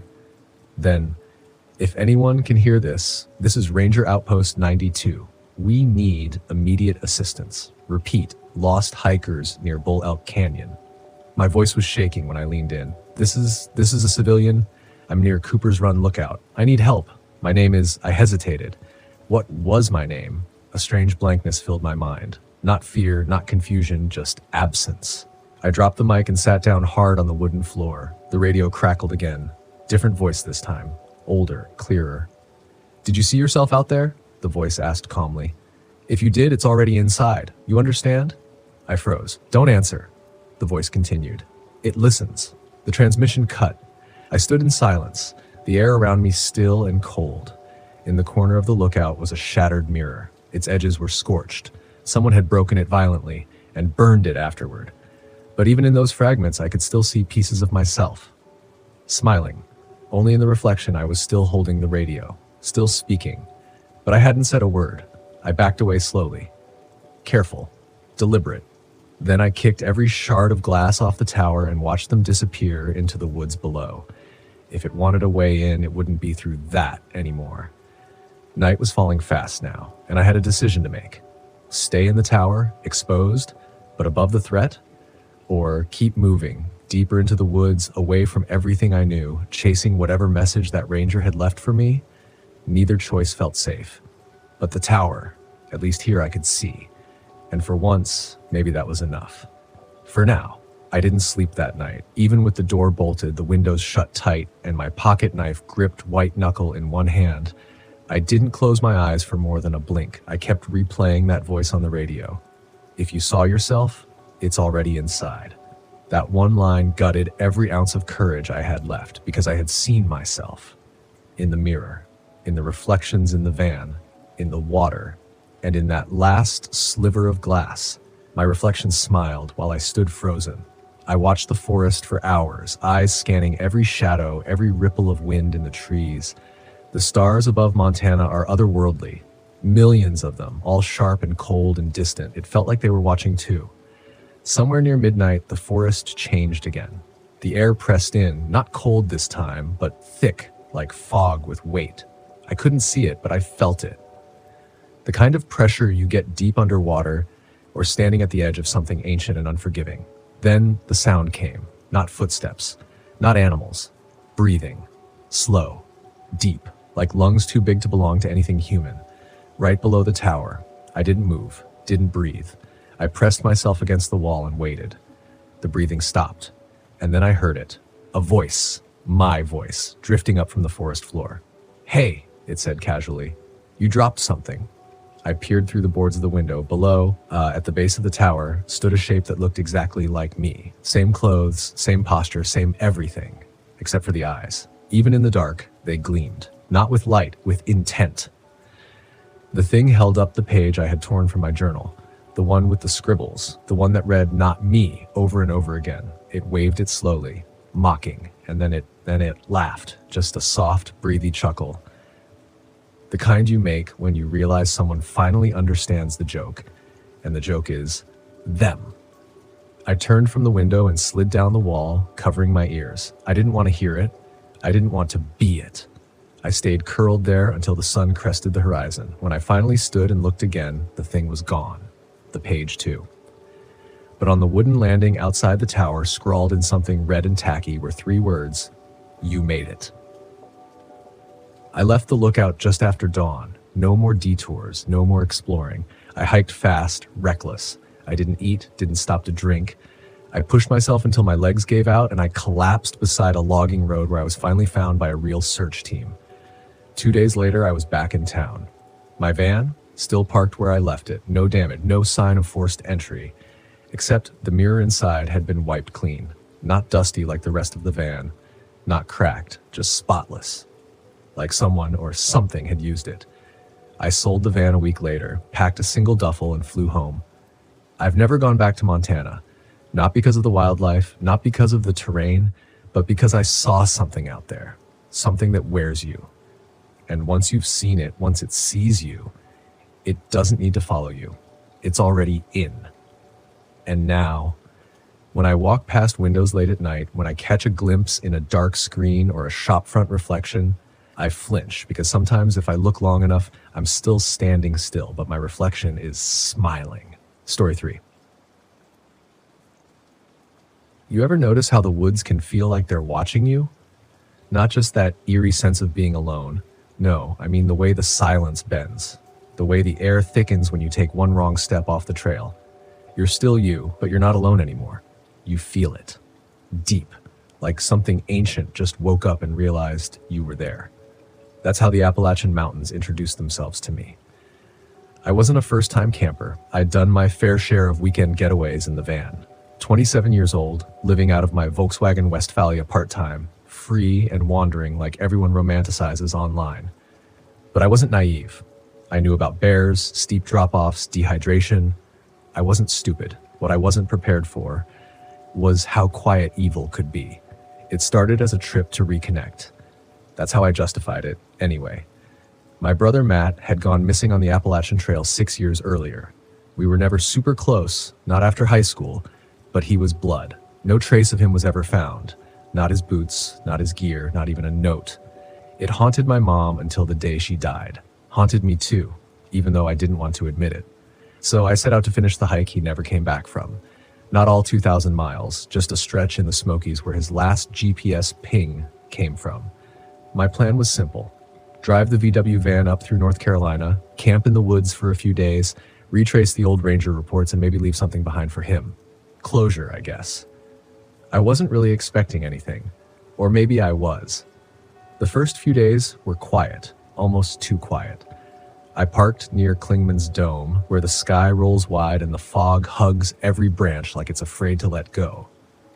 The forest was damp, heavy with early spring chill. Everything smelled like decaying pine needles and wet stone. There were a few other hikers around, but they felt distant, like characters in a dream you're only half part of. I kept mostly to myself. I spent my days wandering marked trails, taking notes from an old ranger report I'd printed out. I carried a laminated map in my back pocket like it was scripture, marking out campsites and trail junctions my brother might have passed through. One afternoon, I came across an old fire ring that didn't show up on any map. It was just off the trail, maybe 20 yards into a thicket that didn't look like much until you stepped through. The place was still, way too still. Like the wind didn't have permission to blow there. I crouched down, running my hand over the blackened stones. No recent ash, but something was off. The stones were warm. Now I know how that sounds. There wasn't a soul around. It was cloudy, barely 50 degrees out. I hadn't seen another camper in hours. But those stones, they radiated heat like a dying breath. I stood fast, scanned the trees, nothing. Just that thick, oppressive quiet. I told myself I was overreacting. I told myself a lot of things. That night, back in the van, I couldn't shake it. I kept hearing little thuds outside. Footsteps, maybe. Too soft for a deer, too spaced for a raccoon. But when I cracked the door open with my flashlight, nothing moved. Just fog. Thick, soupy, swallowing the beam within 5 feet. I slammed the door shut and locked it like I was a kid again. Slept in the driver's seat with a pocket knife clutched in my palm. The next day, something else was different. When I stepped out to pee, I saw it. A smear of black soot on the passenger side door. A full palm print, too big to be mine. Too long, and not fresh. The way it dried, it looked old, charred, like whoever touched the van had come straight from a house fire. I wiped it off without thinking and told myself it was tree sap. It wasn't, but denial's easy when you're tired. I pressed on, hiked deeper that day, further off trail into areas the rangers didn't like to talk about. Places they said weren't unsafe, just difficult to monitor. That's government speak for people disappear here and we don't like to explain why. Around mile 7, I found a clearing with a single tree in the middle, dead, bleached gray, and split down the middle like it had been struck by lightning decades ago. Nothing grew within 15 feet of it. No grass, no moss, just dirt and silence. I stood there for a long time. My instincts screamed to leave, but some part of me couldn't. It was like something underneath my ribs was vibrating. That's when I found it. Just beyond the clearing, beneath a tangle of roots, I saw it. A blue bandana. Faded, weather-stained, but unmistakably familiar. My brother wore that exact one in his last photo. I grabbed it. I shouldn't have. The moment I touched it, the air changed. You know that sharp static smell right before a thunderstorm? Like metal and ozone? That's what hit me. But the sky was clear. No wind, no clouds, and yet, the hairs on my arms stood up like I was under a power line. I stuffed the bandana in my pack and practically jogged back to the van. I didn't realize until I was halfway back that I hadn't heard a single bird all day. No squirrels, no insects. The forest had gone. Quiet. That kind of quiet that makes your ears ring. That kind of quiet where your breath sounds too loud and your heartbeat echoes in your skull. Back at the van, I double-checked the locks. I kept the bandana in my lap as I drove into the nearest town just to breathe around other people again. The gas station clerk gave me a strange look, like she recognized me or maybe smelled something weird. "You been up in the hollers?" she asked, narrowing her eyes. I nodded. Told her I was hiking near Klingman's. She just shook her head. "They don't come back from there." I asked who they were. She didn't answer. That night, I stayed in a motel. Just one night, just to reset. I left the bandana on the bathroom counter while I showered, hoping hot water might shake the weirdness off me. But when I got out, the bandana was gone. I tore the place apart, searched every drawer, the trash, under the bed. Nothing. Just steam and the creeping sense that maybe I'd made a mistake. Maybe I'd stirred up something that didn't want to be found. I drove back to the van the next morning, parked again at the same overlook, and tried to tell myself none of this meant anything. People lose things, trees die, fires get lit, prints get left. But that logic started to crack, and that's when the voices began. It started faint, barely audible, just a whisper outside the van right at dusk. One voice, then two, low and slow, speaking in a language I didn't understand, or maybe just too soft to make out. I froze, turned off every light in the van, curled up behind the sink and listened. The voices circled the van once, twice, then silence. No footsteps, no crunch of gravel, just gone. But when I finally worked up the courage to look out the curtain-covered window, I saw it again. The same palm print on the glass, same size, same blackened ash. Only this time it was smeared downward, like someone had dragged their hand slowly across the window watching me, and they wanted me to know they'd been there. I didn't sleep that night. Not a minute. Every time I started to drift, I thought I heard breathing, just outside the van. It wasn't the wind. It was too slow, too steady, like someone was leaning their face right up against the wall of the camper, waiting for me to make a sound. And under it, I swear, I could hear the whispering again, like it was under the van this time. Not moving. Just waiting. Come morning, I was wired with fear and no plan. I threw open the sliding door as the sun broke through the tree line. No one there, just fog curling along the asphalt and the faint smell of smoke. But not wood smoke, more chemical, sharp, like burnt hair and engine oil. I had to get out, so I drove. No map, no destination, just drove west out of the park. But 30 minutes in, I passed the same overlook I'd camped at the first night. Same spot, same crooked pine stump, same damn ravens on the guardrail. That was impossible. I hadn't turned around. I hadn't taken a loop. But here I was, back where I started. I pulled over and opened the glove box, digging out my phone and a folded-up topographic map. GPS wouldn't load. No signal. Not even a bar. I tried the old compass I kept in the console as a backup. North spun uselessly in circles. It hit me then, not just that I was lost. Something didn't want me to leave. And that's when I noticed something else. The bandana. The one that had vanished from the motel. It was back, tied around my rearview mirror, dangling like some cursed souvenir. But now it was clean. Too clean. No dirt, no fray, as if it had never been buried, as if it hadn't aged a day. I stared at it, hands shaking. A chill ran down my back, not from the cold, but from the realization that something was toying with me. Not killing me. Not yet. Just watching. Testing. I slammed the van into gear and headed for a ranger station I'd passed 2 days before. I remembered its name, Big Chestnut Outpost. Took a hard right down a gravel service road I jotted on the map, but the station was gone. Not burned, not collapsed. Gone. Just an empty lot. No tire tracks, no signposts, just moss-covered gravel and the skeletal frame of what might have once been a porch. I got out, walked the perimeter. That's when I noticed them, boot prints, dozens of them, scattered, circling, almost frantic, like people had been running. Some prints led into the woods, but none came out. That's when I heard it again, not a whisper this time, a single word, spoken in a voice I hadn't heard in 6 years. Ryan. My brother's voice, plain as day. I froze, every muscle in my body locked. My name echoed off the trees, soft but close, like he was standing right behind me. I turned, expecting nothing, or maybe something. No one was there. But 10 feet away, wedged in the crook of a blackened pine, was my brother's old trail journal. The cover was torn, half melted, but the initials were his, scrawled in permanent marker MCAT 2018. I grabbed it and flipped it open. The first few pages were normal. His gear list, a couple daily logs, food notes. But then, halfway through, the handwriting changed. Letters slanted. Lines broke mid-sentence, as if he was rushing, or afraid. The last entry chilled me to the core. He walks like a man but doesn't breathe like one. Comes when it gets quiet. I see others, but their eyes don't blink. If you find this, don't listen to him. Don't follow the voice that sounds like me. I dropped the journal like it was radioactive, and then everything went silent again. The birds, the breeze, even the sound of leaves rustling under my boots. I ran, sprinting back to the van, slammed the door and twisted the ignition, half expecting the engine not to start. But it did, roared to life like it knew I was terrified. The road back was different, felt longer, like it stretched and curled behind me, warping the more I drove. The trees leaned closer, shadows lengthened too fast. More than once, I thought I saw someone step out of the brush in my rearview mirror. But when I stopped, there was nothing. That night, I pulled into a well-lit Kiowa campground near Cherokee. I didn't care about the noise, the RVs, the families playing cards outside. I needed people. I needed lights. I needed out of the woods, and for a few hours it worked.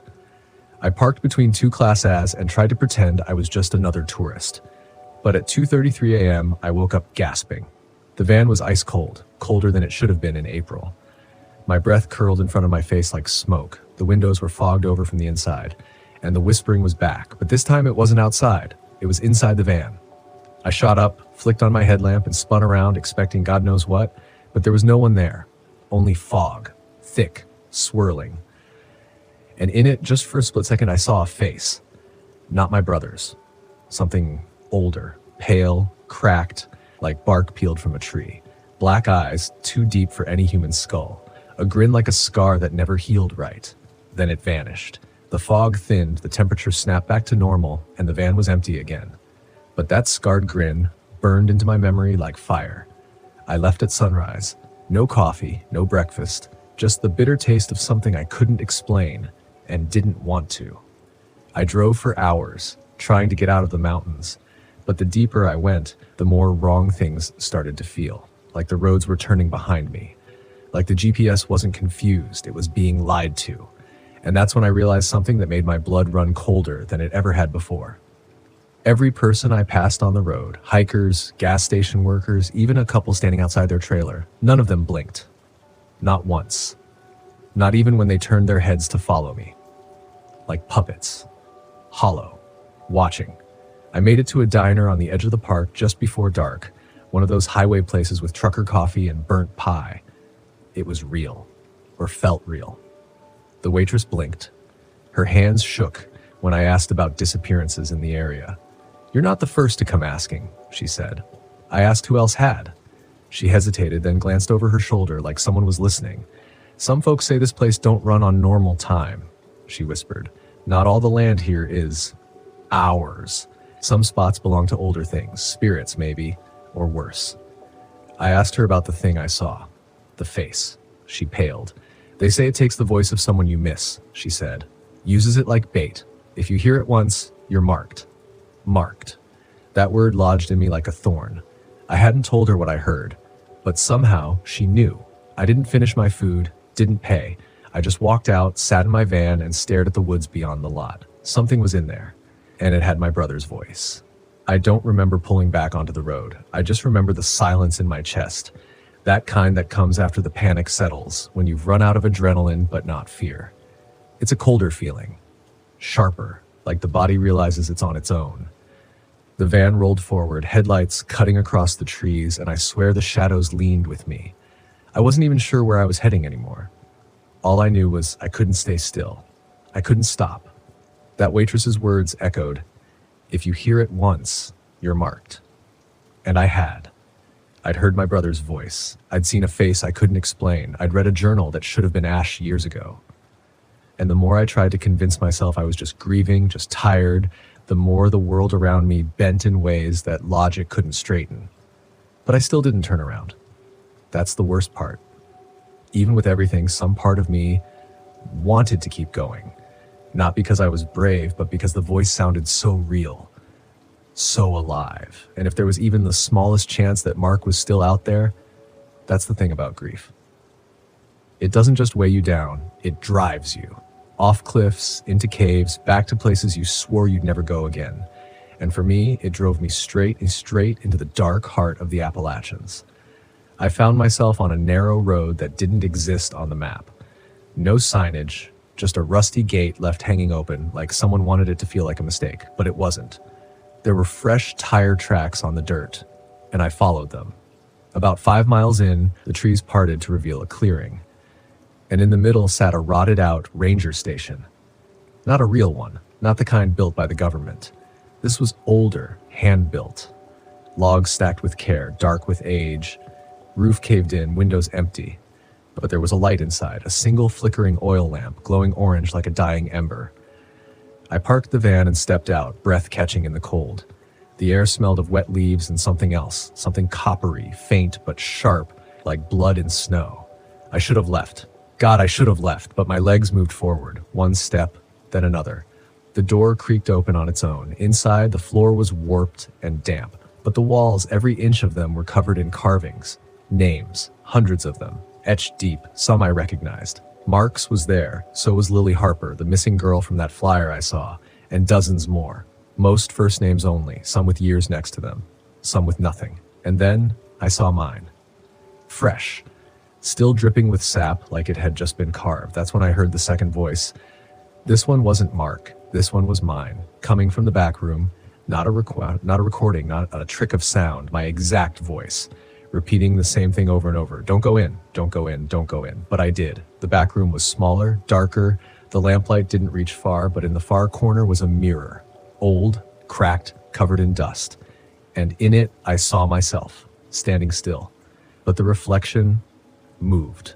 It smiled, a slow, unnatural curl, not with joy, not even menace. It was mimicking, testing, trying the shape of my face. And behind it, just for a breath of a second, I saw Mark, emaciated, pale, eyes black and wet like river stones, mouth open but no sound coming out, like he was trapped behind the glass, screaming without a voice. I backed out fast, hit the wall. The reflection didn't. It kept walking toward me. That's when the whispering returned, but layered now. Dozens of voices, all almost familiar, all wrong. Stay, they breathed. You know this place. You belong here. I ran, tripped on the steps, tore my shoulder open on a branch, sprinted through the clearing like something was inches behind me. I didn't look back. Couldn't. If I did, I knew I wouldn't move again. I slammed into the van, engine already running. I didn't remember starting it. The headlights cut through the mist, and just at the edge of them, I saw something tall, towering, wrong. It didn't have a face, not a real one, just the idea of a face, shifting, like it was made of smoke and borrowed memories, like it wore people the way people wear jackets, one at a time, then discarded. I peeled out of there, gravel flying, tires screaming. I didn't care where I ended up. I just knew I had to get lower, out of the mountains, away from it. I don't remember much of the drive. There are flashes. I remember seeing the same sign for Blue Hollow Camp 3 times, even though I never turned. I remember my own voice on the radio, reading weather updates in a monotone that didn't blink. I remember the van dying for 10 full minutes in the middle of a 1-lane bridge, and something tapping slowly on the back window until the engine kicked back to life. And I remember the feeling that I wasn't driving away from something anymore. I was carrying it with me. It had my name, my voice, my memories, and I'd given it something even deeper than that. Hope. That's what it feeds on, I think. Not just fear, not just pain, but hope. The belief that maybe, just maybe, someone we love could still be out there. That's the bait.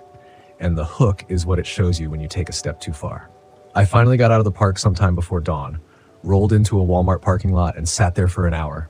Engine off, no music, just watching the sunrise over the flat concrete. So normal it felt sacred, but the thing is, even now I can still hear it sometimes, usually in the spaces between sleep and waking, when my mind's quiet enough for it to creep in. It always starts the same. Ryan? My brother's voice. And I swear to you, it sounds closer every time. The human mind has this uncanny ability to reshape trauma into something manageable. A dull shape, a softened edge. We put it in a box, we label it hallucination, grief, sleep deprivation, whatever helps it fit on the shelf next to taxes and grocery lists and oil changes. And for weeks, I tried to tell myself it wasn't real. I told myself the mountains had done what they do to a lot of people, got in my head, stirred things around, whispered old ghosts back to life. I cleaned out the van, I dumped the journal in a public trash can 2 counties away. I even got the mirrors in the van professionally replaced, just in case. But you can't scrub out something that's in you, and something from those woods had found its way in. It was subtle at first, a smell that didn't belong, like burning pine pitch when I was parked in a treeless desert, or a faint wet earth scent when the skies were bone dry. The kind of smells that bring memories, not pleasant ones, not nostalgic, but primal, like a warning before the storm. Then came the sounds. Once, while camped outside Knoxville, I woke in the middle of the night to the sound of dragging feet around the van. I grabbed the flashlight, waited. The footsteps circled twice, slow and heavy. I burst out the side door, ready to confront some weirdo, but no one was there. Just empty gravel. No footprints, no breeze, nothing. I didn't sleep the rest of the night. But what really started to break me was the laughter. Not loud, not deranged, just soft, broken chuckles, always just beyond the thin metal skin of the van. Sometimes near the windshield, sometimes behind the back bumper. It never came from the same place twice, and it never lasted more than 5 seconds, long enough to make me freeze. short enough to make me question if I'd heard it at all. One night in Southern Virginia, I snapped, pulled over off an old coal road, grabbed my phone and opened the audio recorder, determined to catch it. I sat in silence for an hour, just waiting. Nothing. Just bugs. Wind. And then, right as I started to hit stop, a whisper. Not laughter this time. It was me. My voice. Soft, flat, repeating something I hadn't said. I saw it. I brought it. It's inside. I nearly threw the phone. Instead, I deleted the recording. Then I drove. I didn't care what direction. I just needed distance. But deep down, I knew it wasn't about geography anymore. This thing, whatever it was, didn't live in the woods. Not really. It lived in memory, in belief. And I had fed it every mile since. I started reaching out, quietly, online, forums, Reddit, VW camping groups, asking around without asking too much. Anyone camp near Ashburn Ridge? Any strange stories from the Appalachians? I masked it with curiosity, pretending I was a writer, that I was compiling spooky tales for a side project. But one night, someone responded. A woman named Elise. Her message was short. I know what you saw, I heard it too. It uses them. Let's talk. Not here. She sent a burner email, asked me to meet her in person, said she was in Harlan, Kentucky. It was barely 4 hours away. I didn't even hesitate. When I arrived, she was already waiting. Thin, weathered. Early 40s, maybe. Looked like someone who'd slept in her van one too many nights for comfort. Her eyes had that same hollowness I saw in mine every time I caught my reflection off guard. We sat at a diner, ordered coffee. She didn't touch hers. I was on the trail near where you camped, she said without preamble, not far from that ghost town. Spring of 16, I was with my partner, Matt. We were hiking. Van parked back at the base of the ridge. Her fingers shook, but not from cold. We heard it on night 3. His voice, calling me from the trees, asking for help. She looked at me, jaw tight. Matt never made it out. I didn't say anything, didn't need to. She leaned in, whispering now. They call it the borrower. Locals won't say the name, but that's what it does. It borrows voices, faces, bits of people left behind. You don't see it at first. You feel it. And when you start talking to it, when you start believing, that's when it really wakes up. I asked her what it wanted. To be remembered, she said. To stay alive. That's why it uses people we've lost. It knows how we carry our dead. If it can get you to listen, that's enough. That's the invitation. Her voice cracked. Matt's voice still calls sometimes. I don't answer anymore. But the thing is, part of me wants to. I understood that more than I wanted to admit. Is there a way to stop it? I asked. She looked down at her untouched cup. There's a ritual. Not one of those occult ones, something simpler. It's about closing the door you opened. You have to go back, alone. You have to listen, then reject it. Fully. Out loud. Burn something of the person it took. And you can't look back. No matter what it shows you. Everything in me screamed against the idea. I wanted distance, not return. But some part of me, a quiet part, knew she was right. The only way out was through. We said nothing for a while. She passed me a folded paper with hand-drawn directions. Not to the ranger station, but past it. Deeper. A place the maps didn't mark. They used to call it Hollow Bend, she said. Used to be a mine there, collapsed decades ago. That's where it roots. Where it remembers. Go there, speak, burn what needs to burn. I thanked her. She just nodded. Got up, left. I never saw her again.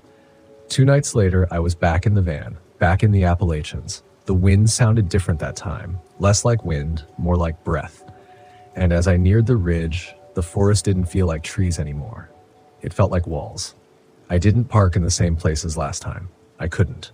The memory of that first night, the fog, the wet ground, the sound of something breathing just beyond the thin plastic of my tent was too fresh, too raw. So I found a turnout a 1/4 mile south, pulled in, and sat in silence for almost an hour. It was nearly 2 a.m. when I stepped out. The air didn't hum.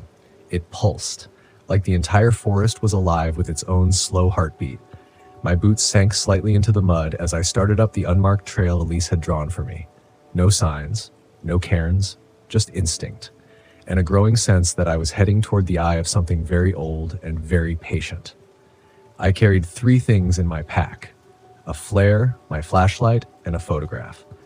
The photograph was one I had taken years ago when I first bought the van. It was me and my older brother Luke standing next to the driver's side. He had been the first person to teach me how to drive stick, taught me how to camp, taught me how to ignore the panic and trust the trees. He also died on the same mountain ridge 4 years before. Drowned in a flood on an easy solo trail, they said. Flash waters. Body recovered 3 days later. But even then, the timeline felt wrong. His text had stopped a day before the storm. His GPS had pinged in a hollow no one ever found. And back then, I hadn't thought to question it. Until now. Because when the laughter started again, this time closer, sharper, it wasn't just anonymous. It was familiar. It was his. I found Hollow Bend just before dawn. A jagged break in the forest that looked more like a scar than a trail. A collapsed shaft ringed by blackened wood and half-buried stones. Someone had once tried to fence it off, probably the mine company, but time had splintered the posts and scattered them like bones. I stepped into the clearing and set the photo down in the center of the ring. Then I lit the flare. The forest responded immediately. A sound like rushing water, then wind, then voices. Layers of them, screaming, crying, laughing. Not loud, not overwhelming, just there, all around, like a memory that refused to fade. I spoke the way Elise told me. I know what you are. I know what you took. You don't belong to me. I unfolded the photo, looked at Luke's smiling face one last time, then I touched it to the flare. The flame took fast, orange curling edges blackening paper, his face turning to ash, and then silence. Not a peaceful silence. A vacuum, like sound itself had been pulled from the air. Then a whisper, right behind my left ear. You invited me. I didn't turn. I wanted to. God, I wanted to. But I remembered what Elise said. Do not acknowledge. Do not feed it. So I said nothing, took one step forward, then another. The voice grew louder. You left him here. I closed my eyes. Another step. He called for you. I kept walking. Then came the worst sound I've ever heard in my life. Luke's voice. Begging. Don't go. Please. I'm cold. I'm still here. You left me. My knees buckled. Tears came hard. My hands shook. But I didn't turn, because some part of me knew that wasn't Luke. That was just his shape, worn like a mask. When I crossed the broken fence line again, the air shifted. The pulsing stopped. The forest stilled. And in that stillness, something let go. I collapsed at the van and cried until my voice broke. That was 9 months ago. Since then, the laughing stopped. The smells are gone. The voices haven't followed me. The van feels like mine again. But here's what you need to understand. Something I didn't grasp until it was nearly too late. The Appalachians aren't haunted in the traditional sense. They're not filled with ghosts waiting to scream at you or slam doors. They're filled with memories. Old ones. Ones that want to be you. And when you bring your grief into these woods, when you walk among these ridges with your hurt, your longing, your guilt, you make yourself a doorway. That's what I was. A door. It wore my brother's voice because it knew I'd follow. It echoed the words I never let myself say, and it nearly won. So when you're out there camping in the quiet curves of these mountains, when the wind changes and the trees lean just a little too close, listen carefully, but never answer back. Never ask it questions, because if it speaks with the voice of someone you loved, it's already too late. But here's what matters most. I'm still here. I came out the other side. And if you're listening to this, if you're someone who's taken a VW van out into the woods because you needed to find something, you're not alone. I know what it feels like to run from the world and into the trees hoping for clarity, and instead finding something you can't explain. But you're not crazy. You're not weak. Fear is human. But letting it define you? That's not the end of your story. I faced the darkest place I've ever known. And I came back whole. So if you ever find yourself in a hollow where the wind speaks in voices you used to trust, don't freeze. Don't run. Don't invite it in. Stand your ground. Speak your truth and walk forward. Because out here on the edge of the map, in the deep green silence of these ridges, the only thing more powerful than what's buried is what you choose to carry out. Drive safe. Watch the tree line. And remember, the woods are listening, but they only answer if you let them. Story 4. I should have known better than to follow an online tip about a free campsite in rural Arizona. The thread said it was once a thriving RV park, now empty but safe. A perfect, quiet place with a view of the desert. I was 3 months into my solo RV trip across the US and I was trying to save money, so I figured, why not? One night couldn't hurt. I pulled in just before sunset, the tires crunching over gravel bleached pale by years of sun and silence. The sign at the entrance was sun-faded and snapped in half. Sunridge RV Park, barely legible under layers of rust. What remained of the gate hung sideways off its hinge. There were no other campers, no maintenance vehicles, no signs of upkeep, just rows of empty concrete pads, weathered hookups, and a wind that seemed to murmur secrets through cracked windows. Still, I parked the van near the back, where some scrub brush had grown wild along a chain-link fence. I figured I'd get some rest, leave at dawn. The place was eerie, sure, but I've stayed in worse. At least there was a working fire ring and a flat spot for my camp chair. And honestly, there was something peaceful about the isolation. The sun dipped behind the hills, setting everything in a warm, dusty glow. But that night, the silence didn't feel peaceful. It felt wrong. You ever notice how silence has weight? Like it's not just an absence of noise, but a presence in itself? That's what this was. The kind of quiet that doesn't just settle, it presses in, it makes your skin itch. The desert can be loud with crickets, owls, or coyotes, but here, nothing. Just wind scraping against old metal and the occasional pop of something settling. I tried to ignore it, told myself I was tired, that my brain was playing tricks. But then I noticed something that made me sit up in my chair. One of the old RVs, parked 2 rows over, had a light on inside. That shouldn't have been possible. The power hookups were dead. I tested mine when I parked, completely dry.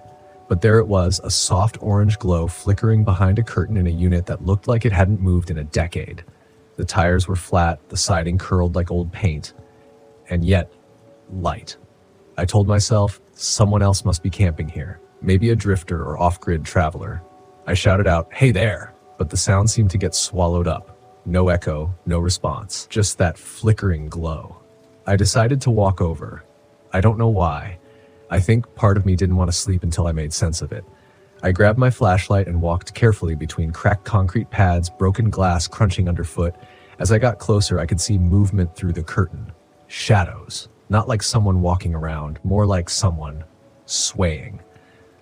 When I knocked on the RV door, the light went out. Just like that. I stood there a moment, heart thudding. Then I heard it. A slow tapping, not from inside the RV, from behind me. I turned and my light caught something I still can't explain. A second RV, one I would have sworn was empty, had its door slightly open. Not fully, just cranging. Tap, tap, tap. Each time it swung inward, it hit something metal. The rhythm wasn't natural. It was too steady, like it was being pushed. I backed away slowly, the beam of my flashlight bouncing with each step. The wind picked up again, hissing through dead leaves and making the whole place sound like it was breathing. I made it back to my van and locked the doors. I told myself I'd imagined the light, that wind had moved the door, that I was overtired. But I didn't sleep. At 2:17 a.m., I heard footsteps outside. Not animal sounds, not scurrying or skittering. Actual footsteps, slow, deliberate, walking past my van. I held my breath. The footsteps stopped just by the passenger door. Then something tapped the glass. 3 slow taps. I couldn't look. I couldn't move.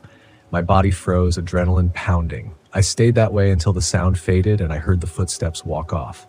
I counted to 300, then 500. I didn't move all night. When the sun finally rose, I forced myself to open the curtain. The lot was empty. The RV with the light, gone. I got out and checked the dust around my van. No footprints. But on the passenger window, smeared into the condensation, was a handprint. Small, like a child's. I don't remember starting the engine. I don't remember pulling onto the road. I just know that I drove for hours, not stopping until I reached a gas station near Flagstaff. I sat there, engine running, until the attendant tapped on the glass and asked if I was okay. I lied, told him I was just tired. But that night changed something in me. Because now, every time I park somewhere new, I check for signs of abandonment, not just broken hookups or cracked pavement, but things most people don't notice. The tilt of an old antenna, a door left just slightly ajar, burn marks near fire pits, and most of all, silence that presses. See, abandoned RV parks don't just die. They linger. They hold on to things, memories, echoes, or maybe something worse. And when they call you in, when they offer you that perfect free spot, they're not being generous. They're hungry. I didn't go back for my camp chair. I didn't even look in the rear view. But that handprint, that child-sized smear on the glass, it didn't fade for 3 days, even in the rain. Absolutely. I'll continue the story in separate sections here in the chat, each around 1,100 to 1,300 words, written as a seamless continuation of the same immersive first-person horror narrative. Here's the next segment. After Flagstaff, I kept driving. I didn't care about the next park or the next destination. I didn't care about gas mileage or the half-pack gear still clanking in the storage bin. I just wanted distance. But distance doesn't always mean safety. The farther I got from Sunridge, the more I tried to rationalize. I told myself it could have been kids, squatters, someone messing around, that the handprint might have been there before. That fear warps memory. But deep down, I knew what I'd felt. It wasn't just fear. It was recognition. Something in that silence, that steady tapping, it didn't feel new. It felt remembered. Like I'd heard it before. 3 days later, I was parked at a well-reviewed site in Utah. This place wasn't abandoned. Full hookups, friendly camp host, even Wi-Fi and coffee in the main lodge. It should have felt safe. Should have. But I couldn't sleep. Every shadow stretched wrong. Every bump in the night triggered that fight or flight. And worse, I started having dreams. Or maybe they weren't dreams. It started small. The faint sound of a swing creaking in the distance, even though there were no kids around. Then a whisper I couldn't quite catch. Not words, just a feeling. Sadness, hunger, loneliness. That last one hit me the hardest, because the loneliness wasn't mine. It was someone else's, something else's. And every time I'd jolt awake, my van would feel different. Like something had moved, not stolen, not broken, just shifted. My flashlight would be under the seat instead of in the glove box. My socks damp, sitting on the counter. My backup keys hanging slightly out of the ignition. That's when I stopped sleeping altogether. I told myself I needed to reset. Clear my head. So I drove north into Colorado, looking for a mountain site I'd visited once years ago with my brother. It wasn't listed online, just a spot off a fire road past Durango, a hidden gem, or it used to be. When I finally found it, my heart dropped. It was gone. Not in the way you think. The road was still there, the trees, the trailhead, but the clearing where we'd once pitched tents and cooked canned beans, bulldozed. Now a wide, flat grid of cement pads, electric boxes rusting in place, a playground half-built and overgrown, a new RV park, started, then abandoned, no name, no signs, just the echo of something started and never finished. I should have turned around right then, but something told me not to, not out of curiosity, more like guilt, like I owed it to my brother. So I parked in the far corner next to a drainage ditch where we'd once caught frogs as kids. I shut the engine off and sat, just listened, and there it was again. Silence. Not the peaceful kind, the pressing kind, the kind that leans in when you're alone. But this time it wasn't just the silence. It was the cold, a kind of cold that doesn't make sense in summer. The sun had been out all day, yet my breath fogged in the air like it was late November. I checked the thermostat, 72 inside the van, but outside, I couldn't say. My fingertips ached just cracking the window. I left the van only once that night, to pee behind a tree. That's when I saw it. Something moved across the pads. Not a person, not an animal, a shadow. It didn't walk, it glided, long, low, and slow. It passed behind one of the unfinished utility posts and didn't reappear, just vanished, like it slid into the concrete and was swallowed whole. I didn't sleep, again. But this time, it wasn't footsteps or tapping that kept me up. It was the sound of the swing again. Except now it was closer. I hadn't even noticed a swing set before. But there it was in the morning. One rusted metal frame with a single black rubber seat hanging crooked, covered in frost. My brother used to push me on a swing like that. Same kind of rubber seat, same sound. That's when I remembered something I'd forgotten for years. The last time we were in that forest, I wandered off during a hike. I couldn't have been more than 8, got turned around, separated. I remember sitting on a rock, crying until my brother found me hours later. But that's not the whole story. What I didn't remember until now was the woman. She sat on a log across from me, silent, watching. Pale face, long dark hair, black dress, she never spoke, just stared. Her presence made the air feel cold. I didn't tell anyone. I thought she was a hallucination, or a memory that didn't matter, but she was real, and now she was back. That frost on the swing, it hadn't melted by noon. I packed and left. Fast, no breakfast, no photos, just drove straight until I hit pavement again. I passed a park ranger station and nearly crashed trying to pull in. I asked if anyone had ever reported strange happenings near that old development up in the hills. He gave me a look I won't forget, a slow nod. "You saw the swing, didn't you?" he asked. I didn't answer. I didn't need to. He just said, "That place should have never been touched. Locals warned the developer. Ground was sour, lots of stories, missing kids, crying sounds, lights at night. Some say it's the land, others say it's what was left there. But no one stays more than a night." I asked if anyone had died there. He hesitated, then said, "Not officially." I kept driving and I realized something else along the way. These places, abandoned RV parks, they're not just forgotten pieces of land. They're traps, waiting for people like me, people chasing quiet, isolation, peace. But peace doesn't live where memory decays. It festers, it feeds, and once you park, it remembers you. I didn't go far after that. Just a small town campground off a riverbank west of Pueblo. I didn't even unhook the battery or set up the awning. Just parked, crawled into the back, and sat there in silence until night fell. I kept telling myself it was over, that leaving the mountains had ended it. But I knew better, because fear like that doesn't come from outside.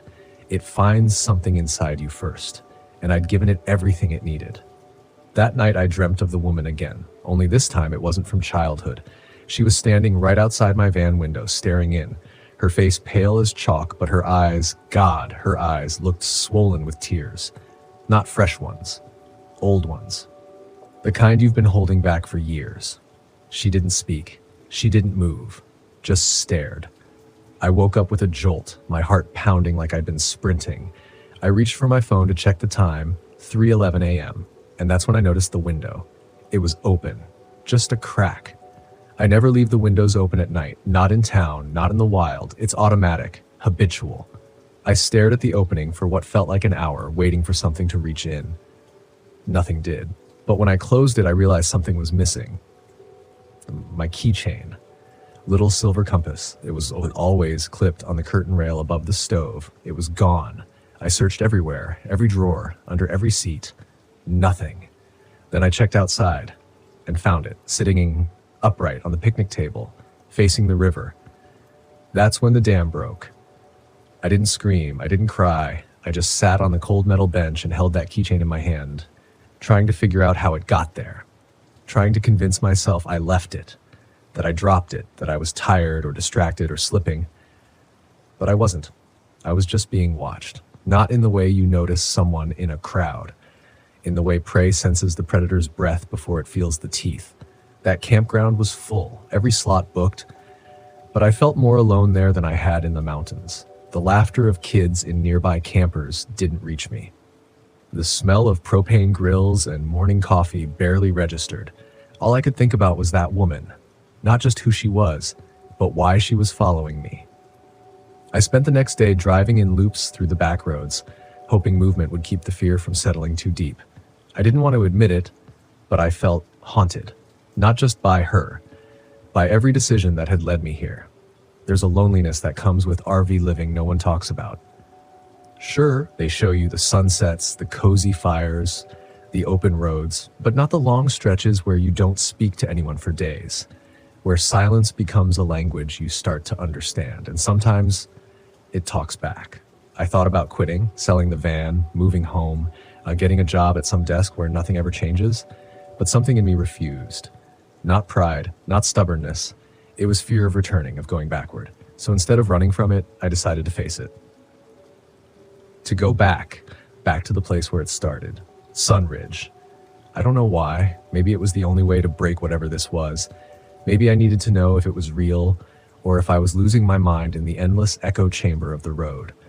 It took me 4 days to work up the nerve. I camped in populated places, near families, always kept the lights on. I left the van running some nights, just in case.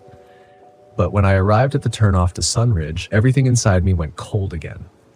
The gravel road was exactly as I remembered, rutted, narrow, flanked by dark pines leaning in just slightly too far, like they wanted to whisper something or block something in. The gate was still open, the plastic sign still swung, cracked in half. I pulled in slowly, and there it was, the lot I'd parked in, the broken fence, the bathhouse door still hanging open. But this time, I wasn't alone. There was another RV, smaller than mine. Beige and rust-streaked like it hadn't moved in years. Parked crooked, no license plate. I circled once, then parked across the lot, killed the engine, listened. Nothing, not even birdsong. I waited. Minutes passed. Then I saw it. Movement in the window. A figure, just standing, watching me. I got out, cautious but calm, and walked toward the RV. I told myself I'd knock, introduce myself, say I was just passing through. Anything to make it feel normal. But as I got closer, I realized something chilling. The window was broken, shards of glass on the dirt, and no screen behind it. Whoever had been standing there wasn't inside. I turned around, and there she was, 10 feet behind me, the woman. Same black dress, same expressionless face, same cold eyes. I couldn't move, not out of fear, out of paralysis, like gravity itself had decided I wasn't allowed to leave.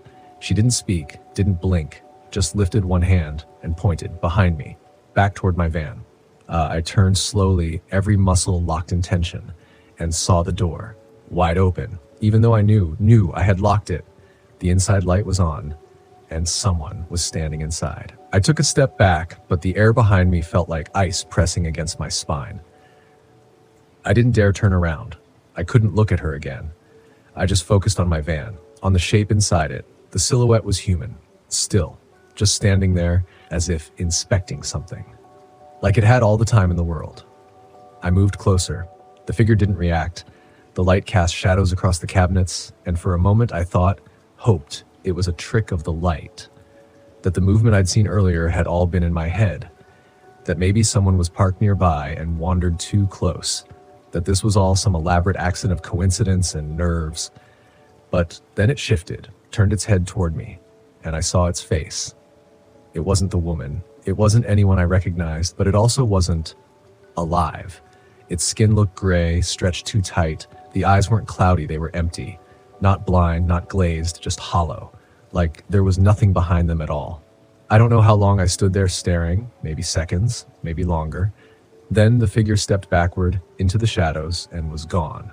Not out the back door, not under the bed, just gone. I rushed forward, breath caught in my throat, and climbed into the van with my flashlight shaking in my hand. Nothing. Every cabinet opened, every corner searched, under the bed, behind the fridge, even the storage hatch under the floor. Nothing. But there was one thing that hadn't been there before. On my pillow, dead center, sat a folded piece of paper. I didn't want to open it.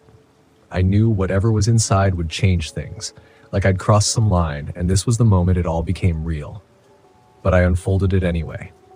3 words. You left her. That's all it said.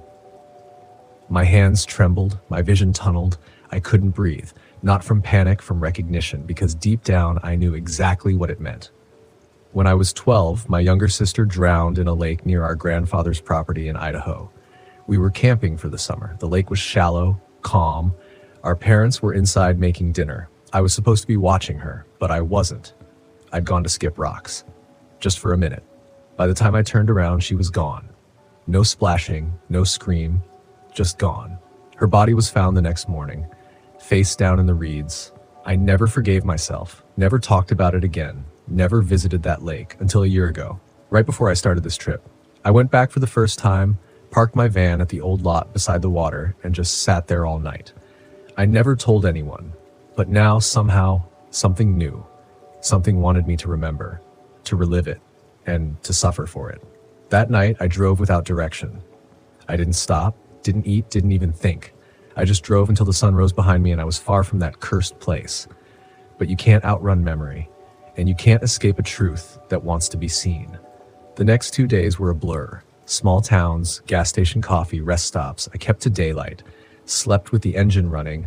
Every shadow became a threat, every sound a trigger. And then, in the middle of nowhere, I found it, an abandoned RV park, not listed on any app, no signage, just a hand-painted arrow nailed to a tree. Camp here. I should have kept driving, but something pulled me in. I turned down the overgrown path, The gravel was cracked, grass sprouting through. The trees felt close, like they'd grown up around this place and swallowed it whole. And there it was. A rusted sign, half fallen, that read, Sunset Hollow Family Campground. Only there were no families, no playground. No laughter. Just empty, decaying RVs parked like they'd been left in a hurry. Some still had chairs out front, blankets inside. One even had a kettle on the stove. But no people. I walked carefully, alert. Every step felt like trespass. Every breath echoed. And then I saw it. A photo, taped to the window of the last RV in the row. I moved closer and froze. It was my sister. Same dress she wore that day at the lake, same missing front tooth, same smile. The photo was aged, water damaged, but there was no mistaking it. Someone had been watching me long before I arrived here, and they wanted me to remember, to feel the weight of what I'd buried. I staggered back, heart in my throat. Then I heard it. A voice, soft, ragged, right behind me. Why didn't you come sooner? Why didn't you come sooner? I turned around fast, light trembling in my hand. Nothing was there. Just trees, just wind. But it wasn't wind. Not really. The air wasn't moving. The branches didn't sway. Still, I heard it again. Closer now. You left her alone. It was the same voice, same whispery rasp, like breath strained through wet leaves. Not angry, not accusatory, just disappointed. I backed toward the van. Every instinct told me to leave, to run. But the door wouldn't open. I yanked harder. Locked, even though I'd never locked it, even though I never do. Behind me, the ground crunched, footsteps, slow, deliberate. I didn't look, I couldn't. Instead, I dropped to the gravel and slid under the van. Heart hammering, breath shallow, and I saw feet, bare, pale, muddy. They walked up to the van, stopped right in front of the driver's door. Then a hand reached down, touched the handle, clicked it open. The door creaked. I could hear someone climbing inside, the rustle of fabric, the sound of them settling into the driver's seat like they belonged there. I closed my eyes, waited for the engine. Nothing, just stillness. Then a smell. Faint, but unmistakable. Algae, pond water, decay. I opened my eyes again. The feet were gone. So was the figure. So was the sound. I scrambled out from under the van, flung the door open, empty. Cabin clean. Keys untouched. But something had changed. On the passenger seat, a small stuffed bear sat propped up, faded pink, one button eye missing. It was hers. I hadn't seen it since that summer, and suddenly I couldn't breathe. I fell into the seat, clutching the wheel, trying to hold it together, but inside, everything was breaking loose. The years of trying to forget, the nights of pretending it was just a tragedy, not a mistake. It was all cracking open. I wasn't being haunted by some random spirit. This was personal. It knew me. It knew what I'd buried, and it wanted me to remember. I drove until dusk, the bear still sitting silently beside me. I couldn't bring myself to throw it out. Couldn't even touch it again. The road twisted, narrowed, grew darker. Pines leaned in close. Fog began to crawl across the pavement in threads. Then I saw it. Another sign. Wood. Fresh paint. No exit. Just those two words. I slammed on the brakes, looked around. No other cars, no sound, no buildings, no indication of where I'd come from or where I was going. But the forest had changed. Somehow it felt tighter, like it had closed behind me. I put the van in reverse. Backed up a mile, then two. No intersections, no crossroad, just that same no exit sign, now standing on the other side of the road, facing me again. I was trapped, and I hadn't even seen it happen. Something about that RV park had followed me, or maybe it never let me leave in the first place. I found a small clearing just wide enough to pull off, killed the engine, locked every door, every window, every latch, and I waited. The silence felt deliberate, like it was baiting me to listen harder. A laugh. Quiet. Childlike. Drifting through the trees. I didn't want to move. But I opened the window a crack, and that's when I heard the second sound. Not laughter. Weeping. A child sobbing somewhere in the dark. Calling for help. Calling for me. My hands shook. My throat tightened because it wasn't just any child. It was her. Her voice. I recognized it like a knife to the gut. Don't leave me again. I was out of the van before I could stop myself. Moving into the trees. No flashlight, just instinct. The forest floor was soft, wet. With every step, I sank deeper into it. Pine needles, old leaves, and something else. Something that clung to my boots. It smelled like the lake. The crying grew louder, more frantic. Then it stopped. All at once. And I was standing in a clearing I hadn't seen before. Fog hovered low, swirling like it was thinking, and in the center, surrounded by broken glass jars, was a single wooden bench, and sitting on that bench was a child, her back to me, shoulders shaking, same dress, same hair. I stepped forward. She didn't turn. "Emily?" My voice cracked. The girl froze. Then she slowly turned around, but it wasn't her. The face was wrong, too pale, too smooth. No eyelids, just wide, glassy eyes, like a doll that had been left in the rain too long. Her lips didn't move, but I heard her voice again. "You weren't supposed to forget." Then the ground opened beneath me. I was falling. I came to choking on cold water, lungs heaving like I'd been underwater for hours. My hands gripped thick, mossy roots as I dragged myself up out of the pit. Mud clung to my arms, soaked through my shirt, and my legs trembled with every motion. But worse than the cold, worse than the pain, was the silence. Nothing stirred in the trees above. No birds, no insects, just the thick, breathless hush of the forest watching me. I staggered out into another clearing, this one filled with RVs, abandoned, sunken halfway into the soft earth, some covered in vines, some with their doors swinging open like mouths left gasping. I didn't remember walking here, didn't remember getting here, but it was the same place. That same forgotten RV park I thought I'd left behind. Except now, it wasn't empty. Figures moved between the wrecks, shapes more felt than seen. Human silhouettes, but not alive. Faces warped like they were smeared in water. They walked without sound, turned corners without bending, flickered in and out of focus like light through fogged glass. And they all looked sad, not angry, not violent, just mournful, like they had nowhere left to go and they'd accepted it. That's when I realized this wasn't a haunting. This wasn't revenge. This was a graveyard, a forgotten one. And I wasn't just a visitor anymore. I'd crossed some invisible line. I tried to turn around, to walk back the way I'd come. But the path was gone. The trees had shifted, like they were hiding the exit on purpose. I moved quickly between the old RVs, trying to retrace steps that no longer existed. One had its awning still extended, flapping in the breeze like a torn sail. Another had "Leave" scratched into the side in deep gouges. The door of one swung open as I passed, and I swear I saw someone inside, just sitting there, still, watching, not blinking, just waiting. I didn't stop, couldn't.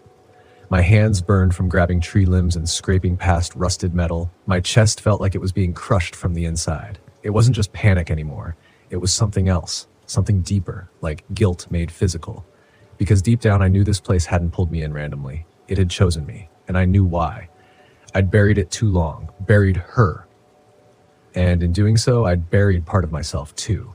I stumbled into a small open patch where the earth was flat and dry. A campfire pit sat at the center, long unused, the stones blackened with age. I collapsed beside it, breathing hard. Then I saw them. 3 photos, laid carefully on the ground in front of the pit, all old, faded. In each one, I was there, smiling, next to my wife, next to Emily. Our last trip together before the accident. I picked one up and my fingers trembled. My thumb brushed the corner, and I remembered that day clearly. The smell of pine, the s'mores we burned, the story she told about a ghost in the fire. Back then, it had been just a joke. Now it was a warning I'd ignored. A twig snapped behind me. I turned slowly, and there she was, Emily. But not like the thing I saw in the clearing. This time, it was really her. Face the same as I remembered. Eyes wide, not with fear, but recognition and disappointment. "Daddy." The word hit me harder than anything. My throat clenched. I tried to speak, but the guilt was thick in my mouth. "I'm so sorry," I finally whispered. She didn't smile, didn't blink. "You forgot me." I shook my head, tears slipping down my face. "No, I tried to move on. I didn't forget. You never came back." That broke me, because it was true. After the accident, I couldn't face the park, couldn't face anything.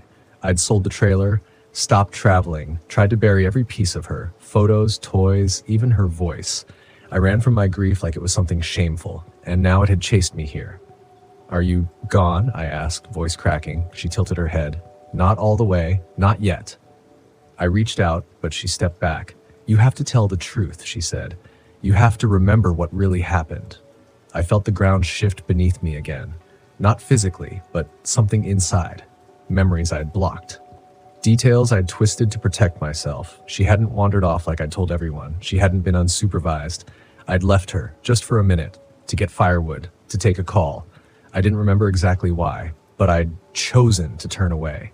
And by the time I came back, she was gone, taken by the lake, slipped under without a sound. I sank to my knees, sobbing into my hands. The truth cut deeper than any ghost, but she was still there. And for a moment, she smiled. And then the forest changed. The fog thinned, the shadows faded, the air warmed, and a path opened up behind her. Back to my van, back to the road, back to now. But as I stood to follow it, I looked around one last time. The RVs were gone. The clearing was gone. Just trees, birds, a breeze, and on the edge of a tree branch fluttering in the wind, the small pink bear swayed gently, hooked by one paw, like she'd left it for me to find again. I walked back to the van in silence. The road out had returned. The GPS worked again. The world had moved on. But I hadn't. Not fully. And maybe that's okay, because some places never leave you. And some truths must be faced alone in the quietest parts of the country, where maps end and memory begins. Story 5. They always say nature has rules, unspoken, ancient ones, and that if you don't respect them, it will teach you in its own violent way. But what they don't tell you is that sometimes the lesson isn't loud. Sometimes it's so quiet, so subtle, that by the time you realize you're the one being watched, it's already too late. My name is Darren Cole, 42 years old, a welder by trade and an RV camper by obsession. Born in Colorado Springs, but spent most of my adult life chasing solitude across the wide open veins of America's backroads. I wasn't looking for anything when I set out that spring morning. Just peace. Just the kind of silence you can't find unless your nearest neighbor is a coyote and your only light at night is a dying fire. I wasn't running from anything either, at least I didn't think I was, not until that trip, not until the rules broke. It started in central Montana, Big Sky country. There's a campground up near the Highwood Mountains that I stumbled on through an old friend who swore by it. Said it was one of the last real spots. No hookups, no cell service, no noise but the wind and the trees. I figured a week up there might just clear out the last few cobwebs from my winter hibernation. I arrived late afternoon. The road in was rough, the kind of washboard dirt path that shakes every screw loose in your rig. My old VW camper van was up to the challenge, but I could feel every bone in my back by the time I pulled into a clearing surrounded by thick pine. There were no signs, no markers, just a fire ring, some flattened grass, and a sky so wide it made you feel like a dot on a map you couldn't read. And that's where I met Ron and Emily. They were parked just down the hill in a beat-up Airstream, vintage and clearly lived in. He looked about 60, wiry and tan, with those deep sun cracks around his eyes you only get from living outside. She was younger, maybe late 40s, with a quiet way about her. We traded pleasantries. They were from Idaho, they said. Came out to this spot every year to watch the migration. Elk, mostly, Ron told me, but you get some strange ones too. I didn't ask what he meant. I wish I had. That first night was peaceful. I made a small fire, grilled some sausage, watched the sky go from gold to navy. The temperature dropped fast, though, and the wind moved in like it had a purpose. Around midnight, I zipped into my sleeping bag and shut my eyes to the sound of wind combing through pine. Then came the knocking. 3 sharp taps. Not on the van, but close, maybe 10 feet away, wood on wood, or something close to it. I sat up. Then again, 3 taps. Then silence. I told myself it was a branch or a deer rubbing its antlers. Nothing worth getting worked up about. I didn't even get out of the bag. I just lay there, heart ticking a little faster, and waited for sleep to swallow me. Morning came, cold and gray. I made coffee and wandered around my site. Found nothing. No tracks, no broken branches, just that creeping sense that something had tested the edge of my presence. By the 3rd day, I started noticing the smells. It wasn't rot exactly, more like damp fur and copper. Like an animal had died nearby but hadn't fully given itself over to decay. It hung low in the air when the wind dropped. Sometimes I caught it near the edge of the trees, and once, right outside the van's passenger door. I asked Ron if they noticed it. He just nodded. Said, "They're back early this year." "Who?" He didn't answer. Just looked toward the trees like he was trying to see something that wasn't there. Emily told me not to worry later that night when Ron had gone off to collect firewood. She said sometimes the predators follow the herds down early. Sometimes the land remembers violence and echoes it for a while. She didn't smile when she said that. I started locking the van at night. A silly thing, maybe, out in the wild, but I couldn't shake the feeling, like the ground itself was leaning closer to hear me breathe. On the 5th night, I woke to the sound of something brushing along the outside of the van. Not scratching, not banging, just a slow, deliberate drag of something against the metal. Like fingers. I froze. My breath caught in my throat and refused to leave. Then it stopped. I waited for a full 10 minutes before unzipping the bag and grabbing the flashlight. I counted to 3, opened the door. Nothing. Just trees and dark and silence. But in the soft dirt beneath my door, I found prints. Long, narrow prints. Like hooves, but not exactly. They were too elongated. And there were drag marks between them, like whatever it was walked wrong. Or it was carrying something heavy. I didn't sleep the rest of the night. Neither did Ron. The next morning, I told them I was thinking of leaving. Ron looked at me with something close to pity. Said, "You can leave, sure, but that doesn't mean it lets go." I packed up anyway, but as I rolled out of the clearing just past the tree line, I saw it. Just for a second, it stood between 2 trees, almost perfectly still, tall, covered in dark fur. But its face looked too human, like someone had peeled skin over a wolf's skull and called it good enough.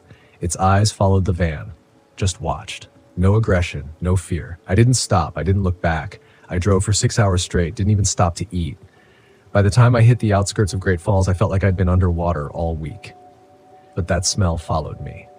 And the next night, when I parked in a legitimate campground with full hookups and friendly retirees, I heard 3 sharp knocks on the rear panel of my van. And I knew then, Ron was right. Some things follow you. Some wildlife doesn't belong in any guidebook. Some rules once broken never reset. And in the silence between knock and echo, I began to understand why. I didn't sleep that night. Not really. I laid there, staring at the ceiling of my van, every nerve in my body tuned to the silence. The kind of silence that feels staged. Not natural, but forced. Like something was holding its breath along with me. I kept telling myself I was imagining it. That whatever I'd seen back in the highwoods, if I saw anything, was just a hungry bear. A trick of the light, my brain making monsters out of shadows.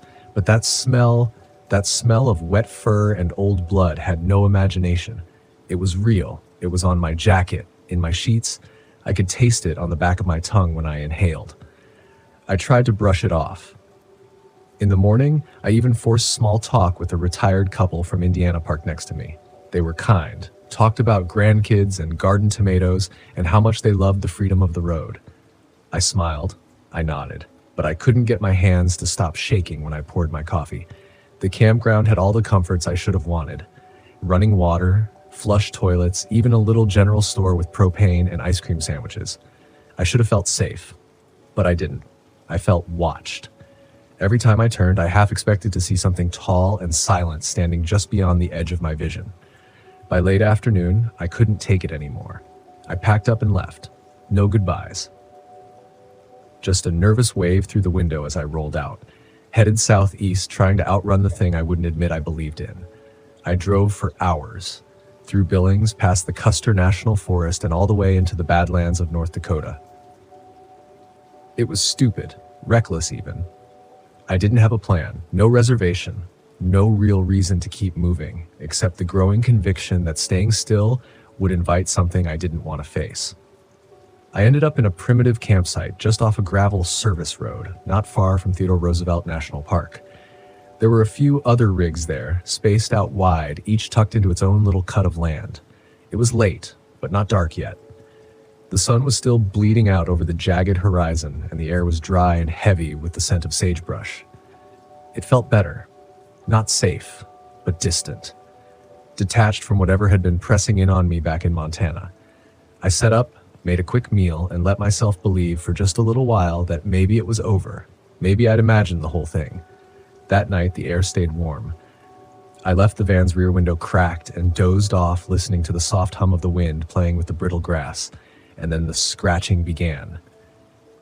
It wasn't loud. In fact, it was almost delicate, like something testing the metal with one careful claw. I held my breath. There it was again. A slow, dragging scrape across the back door. Then a pause. Then 2 soft knocks. Not 3, 2. And that terrified me more than anything, because it meant something had changed. Something was experimenting, testing.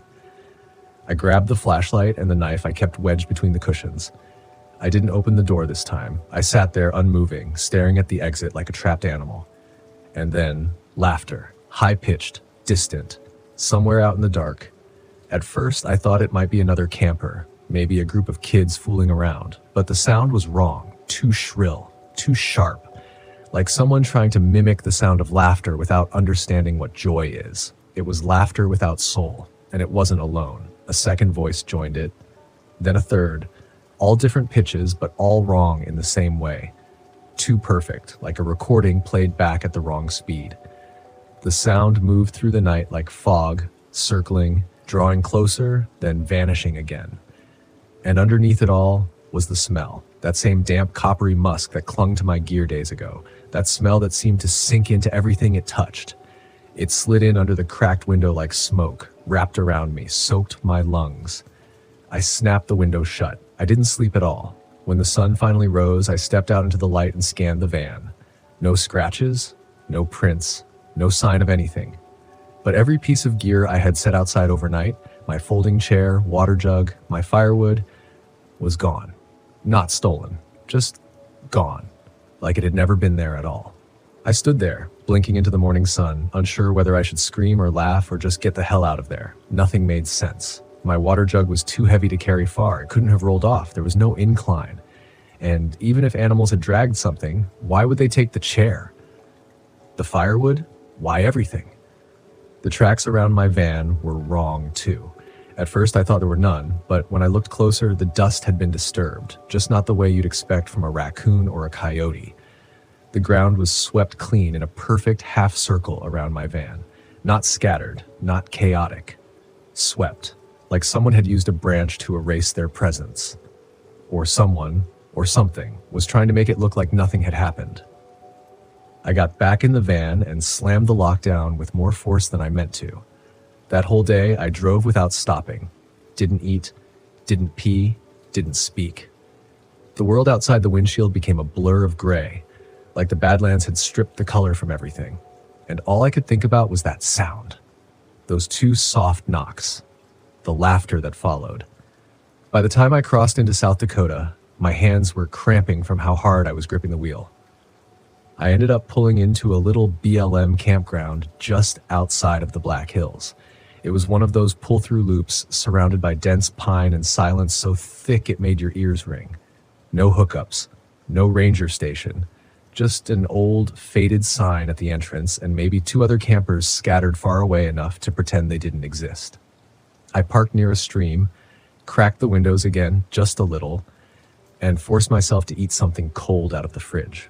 I told myself I was done being scared. That paranoia feeds itself like wildfire, and if I didn't break the cycle, I was going to unravel. But as the sun dipped low behind the trees, that pressure came back. You ever feel that shift in the woods when the light starts dying and everything, birds, squirrels, even the wind just stops? That's what it was like. As if the forest was holding its breath again, listening for something I couldn't hear. And this time, I didn't even need to see it. I could feel it.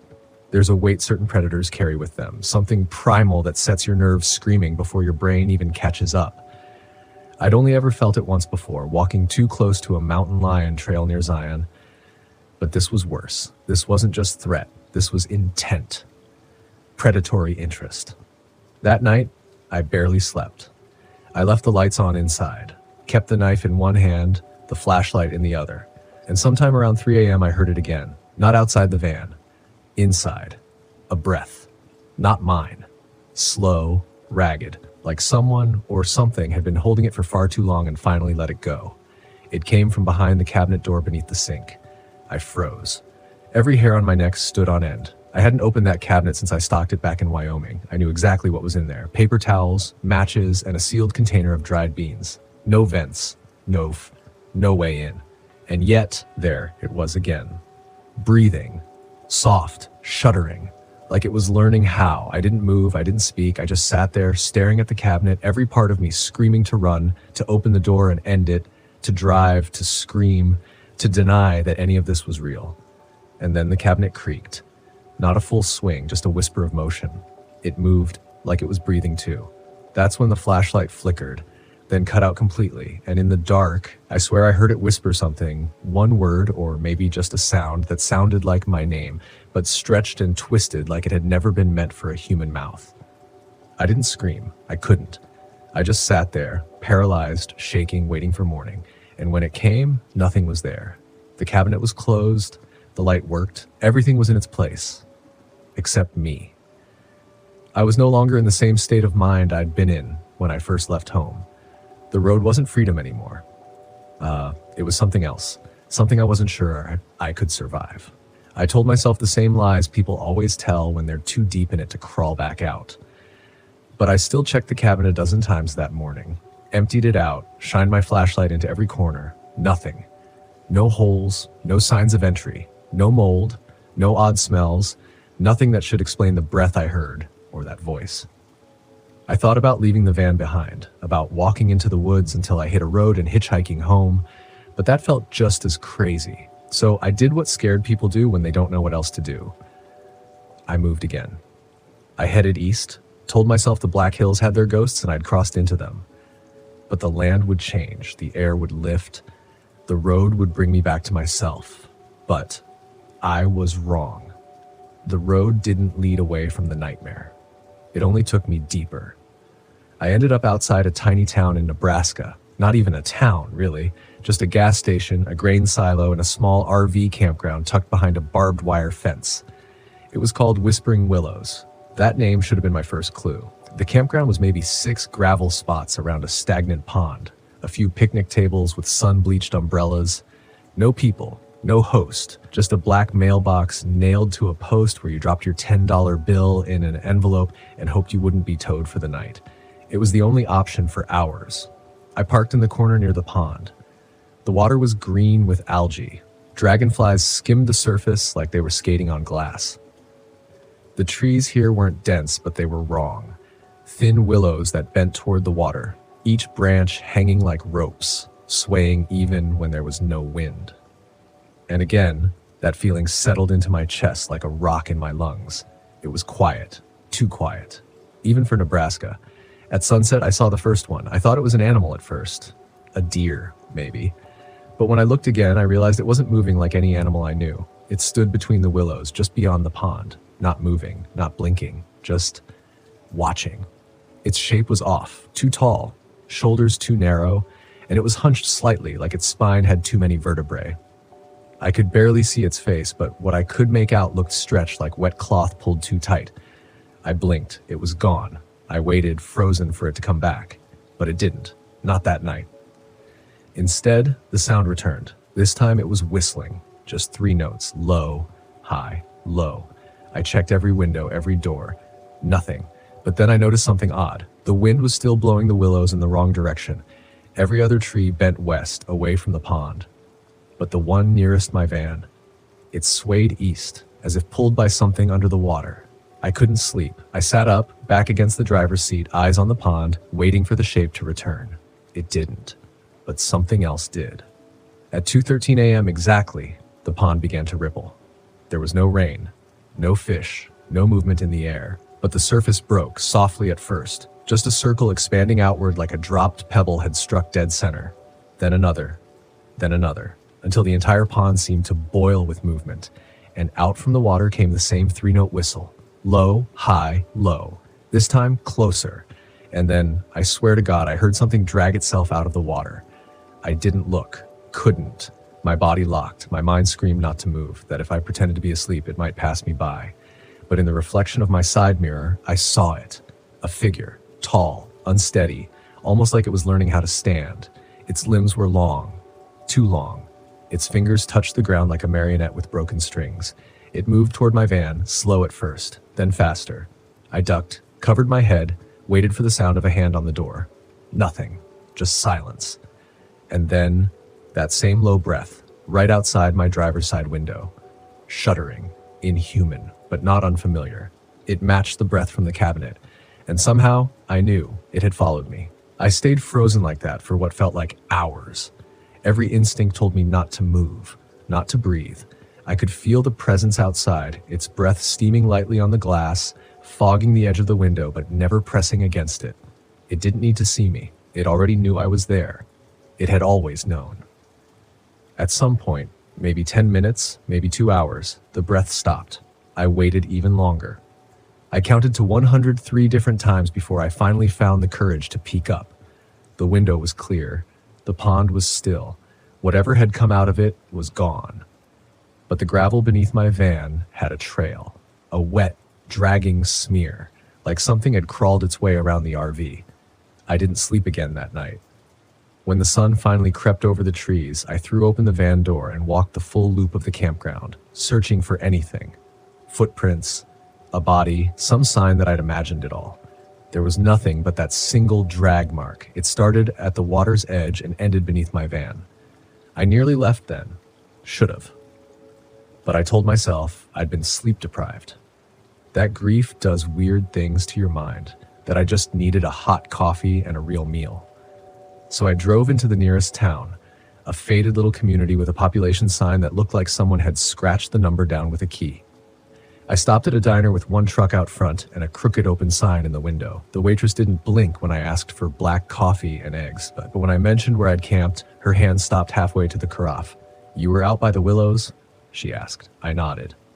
She glanced out the window. "Nobody stays there anymore." "Why not?" She looked back at me. "You seen anything strange?" I hesitated. "Like what?"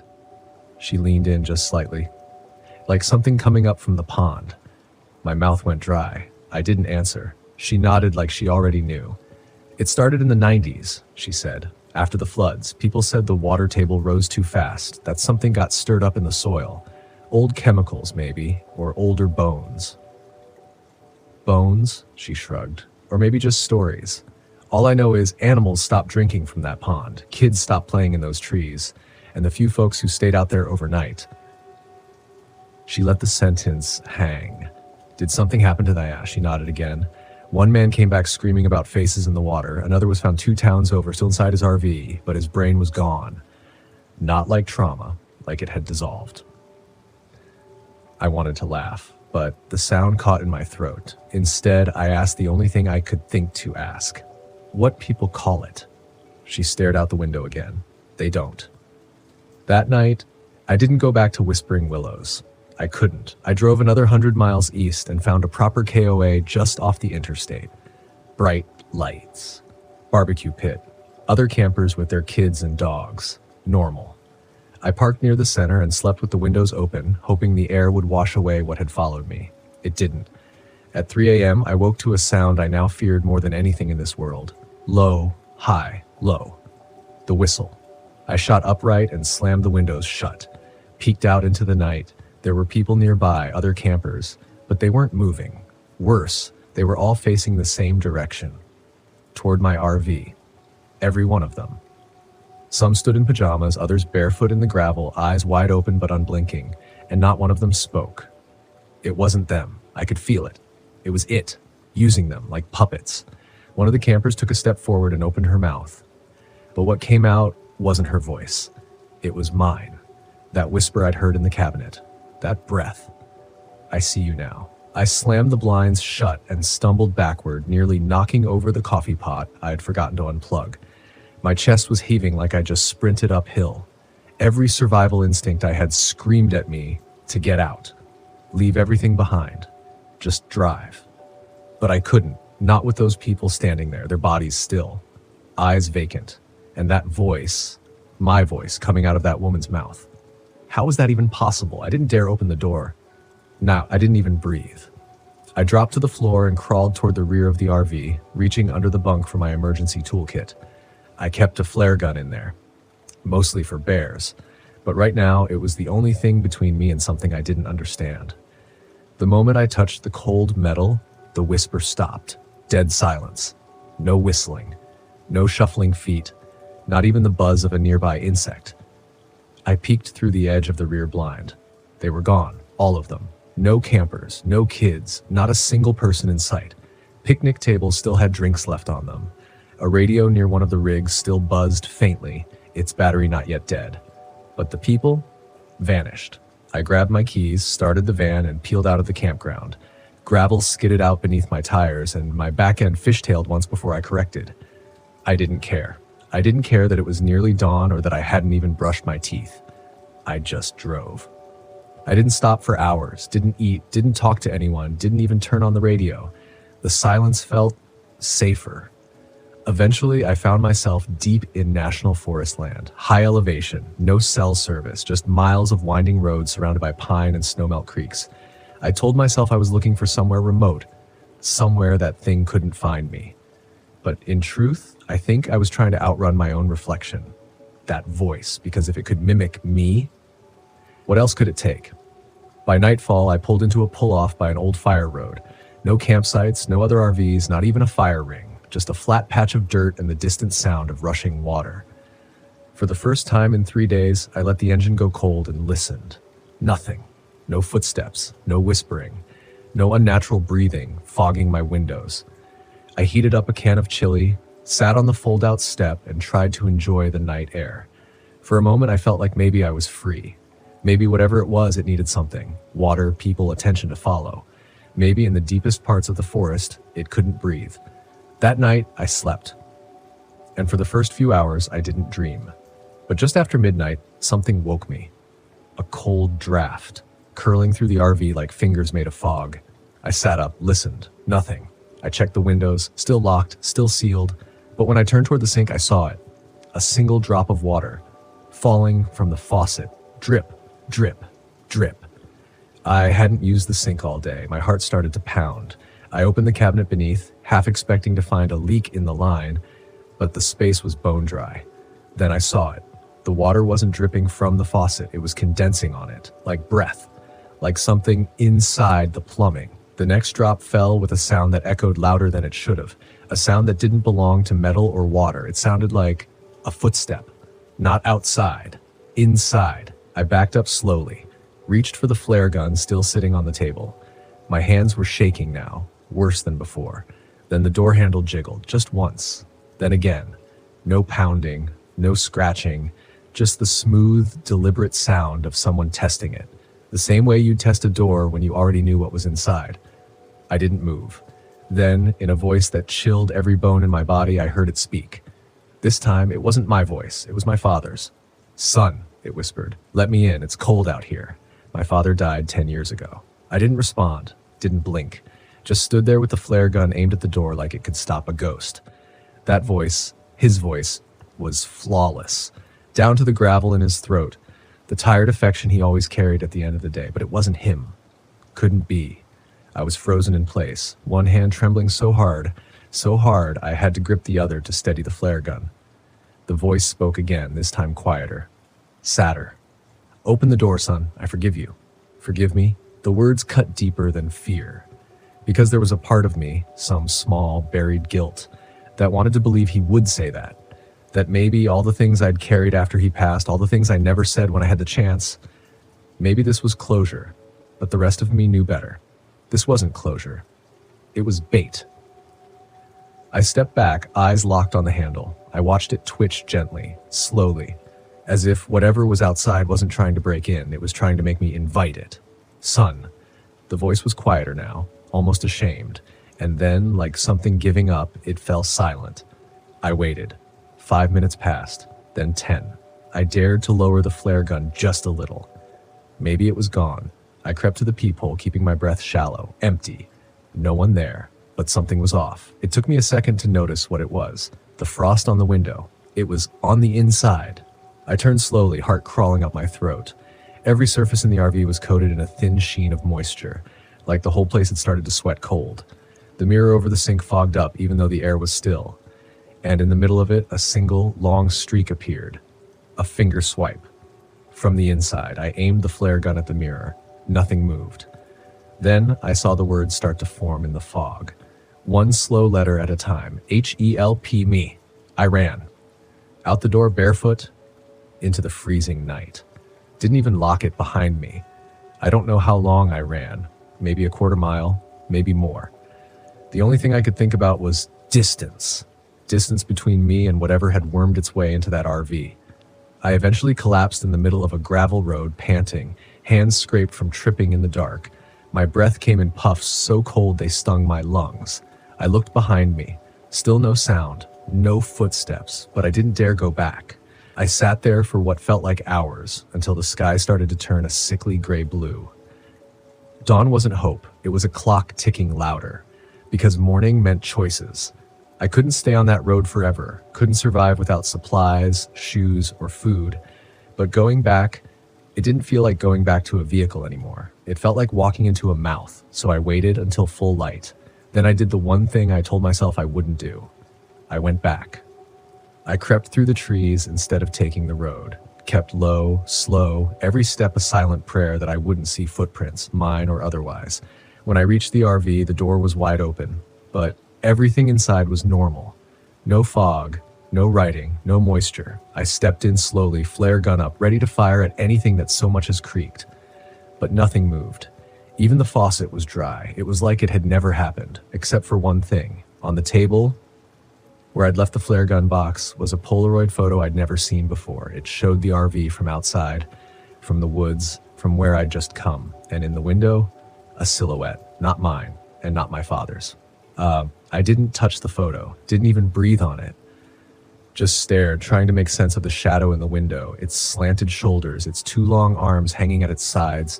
It wasn't a trick of light. It wasn't me. I knew how I stood, how I moved. This thing, this presence had posture like it was waiting, like it knew the photo would be found. And the worst part? That angle, whoever took it had to have been watching me the night before, from deep in the trees. Close enough to smell the fire, close enough to see the flicker in my eyes when I first heard the voice. My stomach knotted. I scanned the RV again, searching every cabinet, every closet, even under the built-in bench. Still empty, still silent, but not safe. That word was gone from my vocabulary now. I packed fast, faster than I've ever packed in my life. I didn't care about the trail I left, didn't care about dishes, towels, or how much fresh water I had in the tank. I needed to move, to get out of this place. The only thing I left behind was the photo, still there, face up, like it was daring me to take it. I started the engine and drove with one hand still shaking on the wheel. No music, no podcasts, just the hum of the tires on frozen dirt and the low drone of my own fear.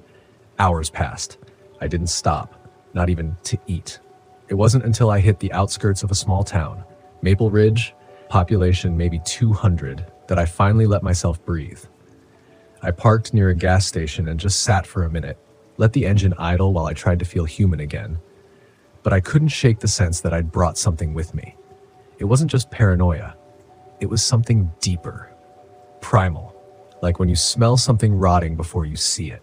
That ancient part of the brain that screams wrong, wrong, wrong before your thoughts catch up.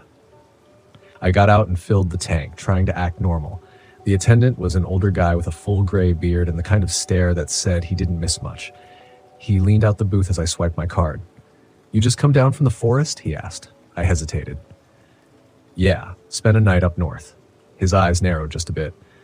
"Saw the frost on your windows. Strange weather for mid-July." I glanced at the RV. Frost. In July. He was right. I hadn't even noticed it still lingered on the side windows like a whisper of the cold that had chased me into the trees. "Yeah," I said carefully. "Strange is one word for it." He paused, watching me, then asked, "You stopped near Hollow Creek?" My blood ran cold. "How do you know?" His voice dropped to something barely above a whisper. "You should leave. Don't stay the night in Maple Ridge. Keep going." I opened my mouth to ask more, but his booth door slammed shut. Locked. He wouldn't speak again. I didn't stay. I drove 3 more hours, south, toward real heat, toward civilization. Found a KOA on the edge of a bigger town and parked in a well-lit lot with neighbors on all sides. Families, laughter, music. It felt safer, at least for a while. I tried to convince myself I'd imagined it all. Stress, sleep deprivation, maybe even grief, rising up in strange ways. But that night, as I lay down to sleep, something tapped on the window by my bed. Not hard, not urgent, just curious. Like a raccoon trying to understand glass. I didn't move, Didn't turn on a light. I just waited. And eventually, the tapping stopped. But the next morning, there were 4 small prints in the dust on the outside of the window. Not paws. Fingers! I took pictures of the prints, sent them to a friend who's worked in wildlife biology for years, someone I trusted, someone grounded in reality. I didn't explain the full context, just asked, "What do you make of these?" He replied fast, "Those aren't animal. You sure someone didn't mess with your RV?" I stared at the message, thumb hovering over the screen, unsure how to respond. Because no, I hadn't told him everything. Not about the voice, not about the photo, not about the gas station attendant who looked at me like I was already halfway gone. But those prints, they weren't large. Maybe the size of a child's hands, but elongated. Each digit slightly off, too narrow, too long, like they'd been stretched somehow. 4 fingers, no thumb, like something mimicking a hand, but not quite getting it right. And the spacing, they weren't flat like a person pressing from outside. The streaks suggested movement, upward, diagonal, like it had climbed the side of the RV and rested there, peering in, watching. I should have left. I should have packed up and driven straight to the coast, maybe all the way to San Diego where the roads are noisy and the sky never really gets dark. But I didn't. I stayed another night, because something inside me wanted to understand. And maybe that was the beginning of the real mistake. That next day, I went to the front desk of the KOA, asked if they had any incidents lately, wildlife, vandalism, break-ins. The woman behind the counter smiled politely but stiffened when I mentioned the handprints. "You say they were like a child's?" she asked. "Sort of, but longer fingers. No thumb." Her smile froze just for a second, like she'd heard that before, but she forced it back, brushed it off. "We haven't had any incidents like that," she said, "probably just some neighborhood kid messing around." But the way her eyes darted away said otherwise. I walked the campground that afternoon, looked at the layout, counted the lights, noticed how thick the tree line was on one side, like the campground itself was trying to forget what bordered it. That night, I stayed up late, kept the lights off, sat in the captain's chair with a blanket over my lap and a thermos of coffee in my hands, and I waited. Around 1:17 a.m., I heard it again. Not tapping this time. Breathing. Just outside the window behind me. I didn't move, not a twitch, just focused on my own breath, slowing it down, making it quiet enough to hear what was outside. It was shallow, rhythmic, like a person trying not to be heard, but too close to control it completely. The kind of breath you take when you're crouched down, barely moving, barely blinking, just watching. Then the RV shifted. Just a little, the smallest creak of suspension, like weight had shifted from one side to another. That was it. I stood, flipped the headlights on, slammed the horn, blaring it into the still night. A few RV doors cracked open. People peeked out. But by the time I rushed outside with a flashlight, there was nothing there. No prints this time, no trails, just silence and the faint smell of sulfur, like a struck match left too long in the air. I didn't sleep after that. Didn't even try, just kept staring out into the dark tree line. I left before sunrise, but it didn't leave me. A week passed. I moved almost daily, north, then west, then southeast again. I tried the desert, I tried busy RV parks. I even stayed in a Walmart parking lot for 3 nights in a row, just to feel surrounded by security cameras and fluorescent lights. But the prints kept showing up. Not every night, just often enough to keep me on edge. Sometimes on the rear window, sometimes on the roof vent. Once, impossibly, inside the fridge. Not a full hand, just the fog of breath against the white plastic back wall, with the same 4 elongated marks trailing down like condensation dragged by fingers. That's when I knew this wasn't just wildlife. This wasn't a bear. This wasn't a raccoon or some trick of fog and shadow. This thing, whatever it was, it had followed me. I stopped calling it an animal, stopped trying to categorize it at all. There's a moment when your brain gives up on rationalizing, when logic starts to rot in your hands and something older, more primal, takes its place. I reached that moment around day 15. Somewhere in Utah, I'd parked at a rest stop near a canyon overlook, thinking maybe elevation would make me feel safer. Like if I could see everything around me, I'd be okay. But night has a way of closing in no matter how high you climb. I double-checked every lock, pulled down every blind, slept with a hatchet beside me, And still, I woke up with my door unlatched, not flung open, not broken, just unlatched, as if something wanted me to wonder, to question my own memory. And that's what scared me the most. The not knowing, the creeping paranoia that slithered into the cracks of every decision. Did I forget? Did I not check the door after all?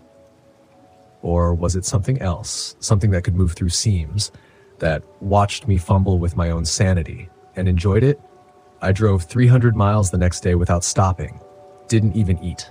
Just gas station coffee and the sick churn of adrenaline keeping me upright. I tried podcasts, music, even calling my sister just to hear another human voice. But that weird static kept coming through, intermittent, sharp, almost intentional, like it was imitating a connection, not making one. And the dreams started soon after. Every night I'd wake in a cold sweat, my ears ringing. Sometimes I'd remember fragments, branches scraping the roof, something crawling under the RV, muffled voices saying my name over and over in a breathless whisper. But the worst dream, the one that stuck, I was lying in the RV bed, completely still, eyes open, unable to move. Something crouched above me, barely outlined in the dark. It didn't breathe. It didn't shift. It just stayed there, its face inches from mine, head tilted too far to one side, as if curious, as if confused why I wasn't running. And then, slowly, it whispered, "You're still mine." I woke up screaming. The window beside me was open. I hadn't opened it. I never opened that window. That's when I stopped driving aimlessly and started looking for answers.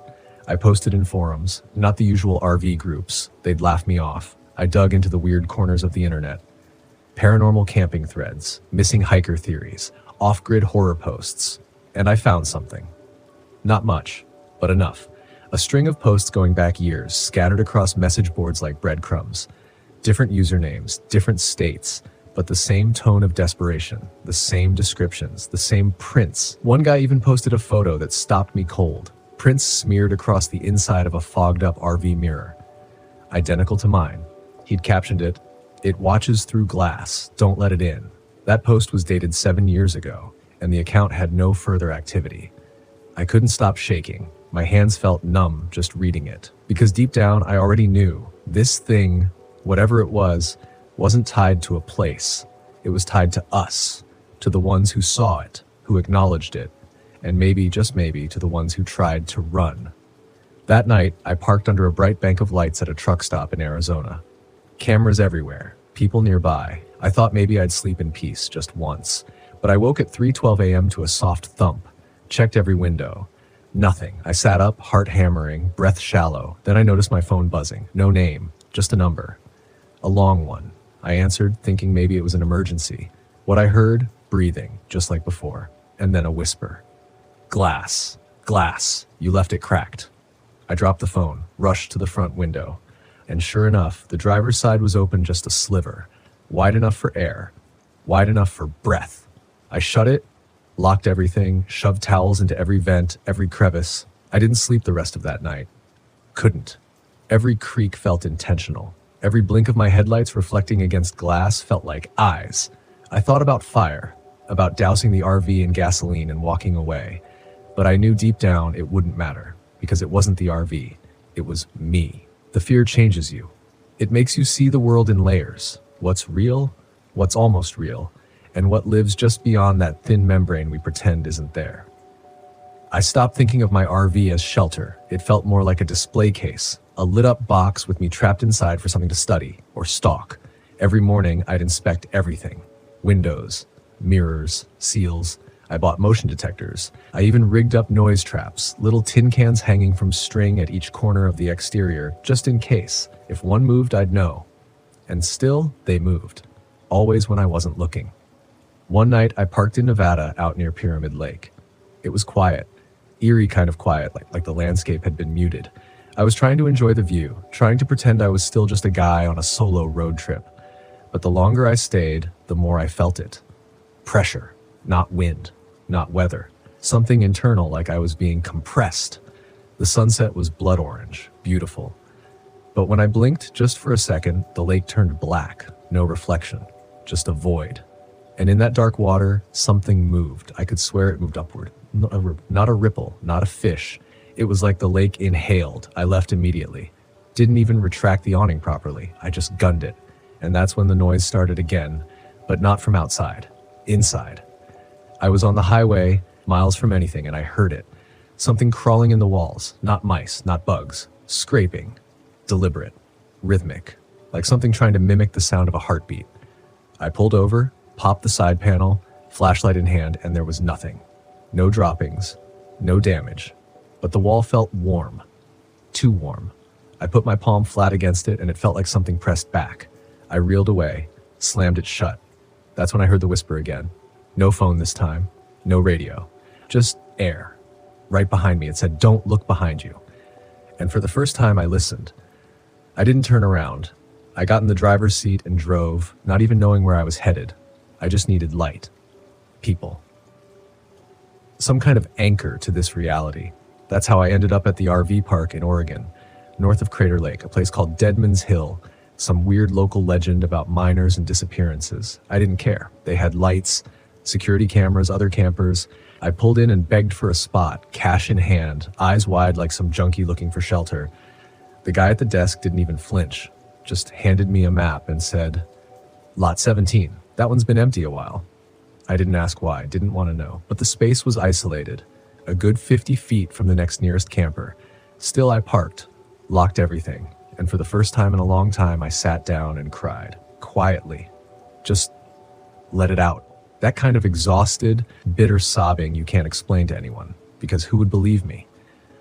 Then I saw movement, a silhouette, far off, just beyond the tree line, a person, or what looked like a person. They were just standing there, motionless, facing me. No flashlight, no phone glow, just a dark outline against the deeper dark of the woods.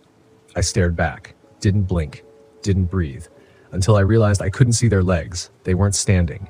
They were hanging, feet not touching the ground, swaying just slightly. I closed the blinds, sat on the floor with my hatchet, clutching it like it could save me from whatever rules the forest had broken. I didn't sleep, not even a second. And in the morning, the spot where the figure had been, empty. No rope, no footprints, nothing disturbed. But on my RV's windshield was a smudge, a long vertical smear, like a face had been pressed there in the night, and it wasn't condensation. It was from the inside. I didn't move for hours. I just sat there, staring at that smudge on the inside of the glass. It had a shape, forehead, cheekbone, nose, like someone had leaned in, watched me, breathed against the windshield while I was curled up on the floor trying to forget the hanging figure. The worst part? There were fingerprints too, right where the eyes should have been. Not normal ones. They were too long, thin, like each finger had one too many joints. Smudged slightly, like whoever, or whatever it was, had dragged its fingers down the glass as it slipped out of view. I didn't open the door that day. Didn't go outside. I didn't even eat. I just watched, listened, sat in my RV like it was a bunker. And sometime around dusk, the silence broke. A knock. Not on the door, not on the walls. Underneath, a single solid knock from beneath the RV, like something was under the frame. I froze. Then another knock, slower, like it was waiting for my heartbeat to spike again before responding. I reached for my phone, no bars. I reached for the radio, dead. No wind, no birds, no footsteps from nearby camps, just me. The knocks and the long breath of dread rising in my throat. Eventually, I slid from the couch to the floor, laid flat on my stomach, and pressed my ear to the vinyl. Nothing. Then, a whisper, so faint I thought I imagined it. "Do you remember what you did?" I jerked up, slammed the cabinet shut where I kept the tools. My hands shook as I pulled out the jack and the long flashlight, opened the side door just enough to slip out, slammed it behind me, and dropped to the gravel. I crouched there, listening. Nothing moved, not the trees, not the wind, not even the insects. It was too quiet. I crawled to the rear of the RV and knelt beside the frame, flashlight ready. I aimed the beam underneath and stopped breathing.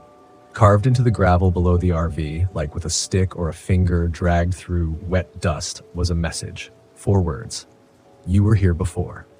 I backed up, fast, slammed into the side of the RV. My own breath was ragged and loud, but I couldn't stop looking at it. The message was fresh. The dirt was disturbed. No tire tracks or boot prints around it. Just the words. Just that. I slept in the driver's seat that night. Engine idling. Hatchet on my lap. I left the park the moment there was enough daylight to make it look like I wasn't running away. But I was, and I drove. Hours turned to days. I didn't stop unless I absolutely had to. Walmart parking lots, gas stations, any place that felt bright, open, soulless. But the more I ran, the more I started to question it all. Did I actually hear whispers? See that hanging figure? Could it all have been stress? Sleep deprivation? The brain's way of screaming when no one else will listen? I told myself maybe I imagined it.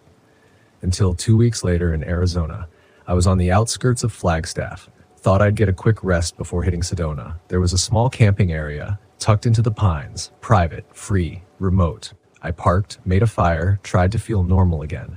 And that's when I saw the coyote. It limped out of the brush like it was sick, starving, fur patchy, eyes dull. I stood, instinct telling me to keep distance, but it didn't come closer. It sat, stared, didn't blink, didn't twitch, just sat there watching. After maybe 5 minutes, it cocked its head, like a person would. Then it made a sound, and that's when everything in me froze. It didn't bark, didn't howl, it whispered, same cadence, same voice. You were here before. I threw the fire poker. The coyote didn't flinch. It blinked once, then stood and backed away. Not turned, not ran. Backed away, slow and deliberate, without breaking eye contact. Then it vanished into the woods. That was the moment I stopped pretending it wasn't real. Whatever this was, this thing, it wasn't tied to a place. It was tied to me. I packed up that night like the trees were about to fall on me. Fire still smoldering, pot of water still warm. I didn't care. I left it all behind and drove the headlights cutting through miles of black trees and empty roads. Didn't even plug in a destination. I just needed to move. Somewhere deep down, I thought maybe it was still that campground in Montana. Maybe something there latched on. A spirit, a curse, a guilt I hadn't faced yet. But whatever it was, I felt it traveling with me now, just beyond the reach of the mirrors. I tried to call my sister in Nevada. No signal. Tried to use my phone to record what happened, but when I played it back, it was just static, and sometimes whispers layered under the hiss. Not words I could make out, just breath. That's when I knew, whatever this thing was, it didn't want to be documented. It wanted to be felt, to be feared. A week later, I was desperate for sleep, so I pulled into a small RV park outside Zion. It was still early, just after sunset, but already I had that sinking sensation again, that heavy pressure in my chest like something wasn't right. The attendant was gone. The office was dark, but the gate was open and a sign said, "Check in tomorrow." So I pulled into a space near the edge of the lot, figuring I'd leave by morning. That night, I locked up everything. Covered the windows, double-checked every latch. Then, around 2 a.m., I heard something scratching. At first I thought it was a tree branch. Wind maybe, but it wasn't random. It was steady, rhythmic, like claws. Scratch, scratch, scratch. Against the side paneling of the RV, I held my breath and waited, tried not to move. Then it stopped. I exhaled slowly, too soon. Something tapped the glass. Not on the door, on the rear window, the one I had blacked out with a shade. I didn't go look, but I heard it, right on the other side of that curtain. It started with a single tap, then another, then a slow, long drag of a finger across the window. I could hear the squeak, the moisture of skin against glass, then a whisper, clear as if it was spoken beside my ear. "You left it behind." I didn't sleep, didn't move, just sat in that RV all night until the sun cracked the horizon and whatever was outside finally left. If it ever did. That morning I checked the window. No prints, no scratches, just a smear, a long one, like something wet had been pressed against it. I left that RV park before anyone else was awake, and I started to realize this wasn't just haunting me physically. It was eroding my mind, because with each new encounter, each new whisper, it wasn't just the fear that grew, it was the questions. What had I left behind? What did it mean? You were here before. Was it metaphorical? Was it literal? Was it something from this life or another? And worst of all, was it trying to remind me of something I'd repressed? Those thoughts ate away at me as I drove for days through Arizona, then New Mexico. Desert highways that felt endless. The kind of terrain where even your own thoughts echo back at you louder than they should. By the time I reached the outskirts of White Sands, I was hallucinating shadows. Every telephone pole was a figure. Every dust devil in the distance looked like someone walking toward me. I parked off a remote road near an abandoned trailhead just to sleep for an hour. Just 1 hour. I laid down in the back, exhausted. And when I woke up, the desert outside my window wasn't empty anymore. There were footprints, hundreds of them, surrounding the RV in a perfect circle, barefoot, some small like a child's, others huge like they belonged to something not quite human. And carved into the sand near the passenger door, using what looked like claw marks, were those same words again. You were here before. I backed out of that spot like the ground itself was about to give way. Tires spinning in sand, heart punching through my ribs. I didn't stop to look back. I couldn't, because whatever had been there while I slept, it had stood around me, watched me, surrounded me like a ritual circle drawn in dust and silence, and I had slept through it. The rest of that day was a blur of empty roads and second guessing. I started to question my sanity. Maybe it was heat stroke. Maybe I was unraveling from lack of sleep and too much time alone on the road. But deep down, I knew. This wasn't just psychological. This was spiritual. Something had taken interest in me. Something patient, cunning, and hungry. I told myself I'd head north, away from the desert. That maybe elevation, cooler air, trees, anything else would break this spell. That I just needed to get out of the sun, off the sand, and away from these remote places that seemed to amplify whatever was following me. So I found myself on a 2-lane forest road climbing into Colorado, somewhere between Pagosa Springs and nowhere in particular. That's where I saw the sign. Simple plywood, spray-painted black letters. Primitive wildlife area, camp at own risk. I should have kept driving. Every instinct screamed at me to turn around. But that's the thing about fear. It wears you down. And when you're worn down long enough, you start confusing survival with surrender. I pulled in. No marked spots, just open woods, tall ponderosa pines, and a trail so overgrown it looked like no one had used it in years. Still, I found a semi-level spot, parked the RV, and killed the engine. It was the first time in a week I felt something like peace. Cool shade, bird song, no cell signal, but I welcomed it for once. I wanted the silence. I even convinced myself it would be okay. That maybe I was finally ahead of it. That whatever this thing was, it had stayed behind in the desert. But peace, I've learned, is the scariest part of any horror story, because it's never the end. It's the bait. I built a small fire, ate a cold can of chili with a spoon, sat in my camp chair with the fading blue sky above and thought, maybe I'd made it through. Then, just as the last light left the trees, I heard a sound I hadn't heard in days. An animal call. But it wasn't right. It started like a coyote yip, but dragged on. Became something higher, sharper, almost like a baby crying in reverse. It echoed through the woods once, then again, then closer. I stood up. The chair creaked loud enough to betray how tense I was. The fire popped once, loud, and I jumped. Then the call came again, maybe 20 feet away now, and this time it wasn't just a sound. It was a voice trying to sound like a coyote, like someone mimicking the woods but getting the pitch wrong. Too slow, too human. I grabbed the flashlight and scanned the trees. Nothing. But the moment I turned it off, I heard it again, closer. Now it was pacing, right outside the ring of light cast by the fire. One step, then another, then breathing, labored, wet, like something with lungs too big for its body. Then it spoke. Not a call, not an imitation, but actual words. Low, ragged, scraping across the bark like claws. You brought it here. I froze.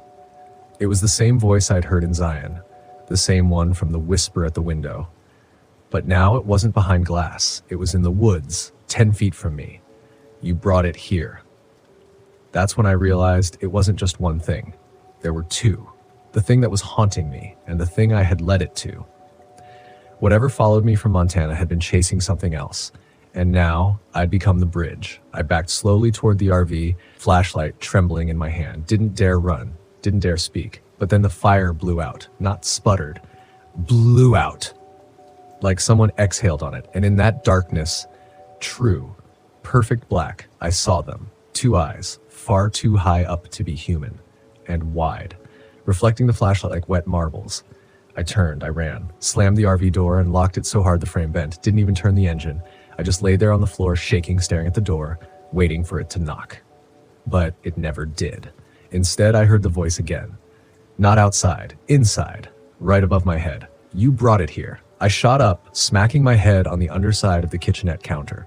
My breath caught halfway out of my throat. Nothing. Silence. No more voice. No footsteps on the roof. No shifting weight. Just the still hum of my RV's refrigerator and the pounding of my heartbeat echoing in the claustrophobic quiet. But that didn't mean it was gone. I sat there for what felt like hours, afraid to move, afraid to breathe too loud, afraid to check. Eventually, as the faint gray light of dawn filtered through the cracked blinds, I worked up the nerve to unlock the door. I cracked it an inch, then two. Still no sound, still no sign, just the ordinary quiet of early morning forest. I stepped out. The fire pit was cold, the ashes scattered like something had dragged its hand through them. And then I saw the footprints. Not boots, not paws, bare. Human-shaped, but wrong. The proportions were stretched, toes too long, the arch too deep, as if the foot had bent backward like an animal's hind leg. There were dozens of them. Circling the RV, one set of prints had climbed onto the hood, walked along the roof, and stopped directly above where my head had lain inside. I nearly collapsed. I needed out. Now. I didn't bother packing anything up. Left the chair, the utensils, even the little lantern I always hung near the door. Just threw it in drive and tore out of there like my life depended on it. Because I believed, truly believed it did. But when I reached the edge of the forest road, I found something waiting. A ranger truck, parked sideways, blocking the only exit. An older man in uniform stood beside it, arms crossed, no expression on his face. I slowed down and rolled my window down halfway. My hand was still shaking. "Something happened?" I asked, trying to keep my voice level. He didn't answer right away, just looked past me at the RV, at the roof, then at me. "You camped up there last night?" he asked finally, tilting his head toward the forest. I nodded. He scratched his beard and exhaled through his nose. "You shouldn't have." "Believe me," I said. "I know that now." Then he said something that chilled me deeper than anything I'd seen or heard out there. "You're not the first," he muttered, "but you might be the last." I stared at him. "What do you mean?" He took a step closer. "There's been something in those woods. People hear things, see lights, smell burning hair. We tried closing off the area years ago, but hikers keep going back in, and sometimes they don't come back out." My mouth went dry. I wanted to ask what it was, but he beat me to it. Thing is, we always assumed it was one creature, some rogue predator, a mutated bear maybe, a mountain lion with mange. But I think, he trailed off, looking at the forest like it was listening. I think there's more than one now. I swallowed hard. "You think it's multiplying?" "No," he said. "I think people are bringing it with them. And once it tastes them, once it learns their voice, their fear, it doesn't stop." He gave me one last look, like a silent warning, then stepped back to his truck. I didn't need to be told twice. I turned down the road and didn't stop until I crossed into Kansas. But even then, safe, parked in a full campground with kids riding bikes and dads grilling burgers, I couldn't shake the feeling that something wasn't right. Because fear like that, it doesn't just go away. It settles into your bones. It becomes part of your nervous system, a second heartbeat. And every time I closed my eyes, I heard it again. That voice, that whisper. "You brought it here." That's when it hit me. That ranger had looked at me like I was the danger.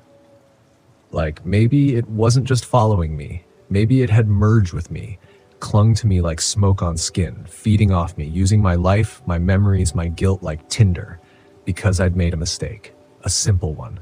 One we all make. I thought the danger was out there. But in reality, I'd let it in. It's been 3 months since that night. 3 months since I fled the forest with tire tracks still fresh in bloodied soil. Since I heard that voice whispering from the trees, or from my own fractured thoughts. I tried to go back to normal, truly. Took my RV to open plains and quiet lakefronts. Kept my trips to populated areas, full campgrounds, well-lit KOAs, busy parks with plenty of foot traffic. I smiled at other campers, waved at rangers, grilled hot dogs by the fire like the whole thing was just some story I imagined too vividly. But the truth is, I haven't slept more than 3 hours a night since. Because the voice still comes, soft, familiar, patient. And I don't mean metaphorically, I mean literally. It whispers through the cracks in my RV windows, sometimes through the floorboards, sometimes from the vents. And it always sounds like someone I know. The woman I dated 5 years ago, who vanished during a solo hiking trip in Arizona. My dad, who passed away in his sleep when I was 17. Even myself, pleading, crying, laughing. Especially myself. It doesn't attack me, doesn't knock anymore, doesn't need to. It knows I'm listening. It knows it owns me now. And I've started to understand something more terrifying than I thought possible. It was never a creature in the woods. It's not even a thing with a body or a shape. It's a phenomenon. It's what happens when fear learns your name. I think that's why it's spreading. Why the ranger said it's not just one anymore. People go into these remote places, open themselves up to the silence, to the dark, and if you've got even a sliver of unresolved fear inside you, it finds it. And then it becomes that fear. It speaks in it, lives in it, thrives in it. I think that's why campers vanish without a trace. Why they find empty RVs with food still hot on the stove. Why the fire's still crackling and the dog's still barking and the only thing missing is the person who was afraid. Because this thing doesn't just kill you, it absorbs you. And every time you remember it, every time you tell someone else about it, you give it more shape, more voice, more power. Which is why until now, I never planned to share this. But I think that's how it wins, by keeping us afraid and silent. By feeding off shame and doubt and that little voice inside that says, you're just being dramatic, no one would believe you anyway. I'm done being silent. Because the only thing more dangerous than telling this story is not telling it. So if you're heading out on your next RV trip, whether it's a lonely overlook in the Rockies or a packed beach in Florida, listen to me. I'm not saying don't go. I still believe in the beauty of the road, of freedom, of unplugging. But when you hear that voice in the night, one that sounds like someone you love, someone you lost, or even yourself, don't open the door. Don't listen too closely. Don't answer it, because it wants you to. And once it learns your voice, you'll never hear silence again. That's all I've got. Take care of yourselves out there. Don't camp with unresolved fear. Don't assume the danger's out there in the wild.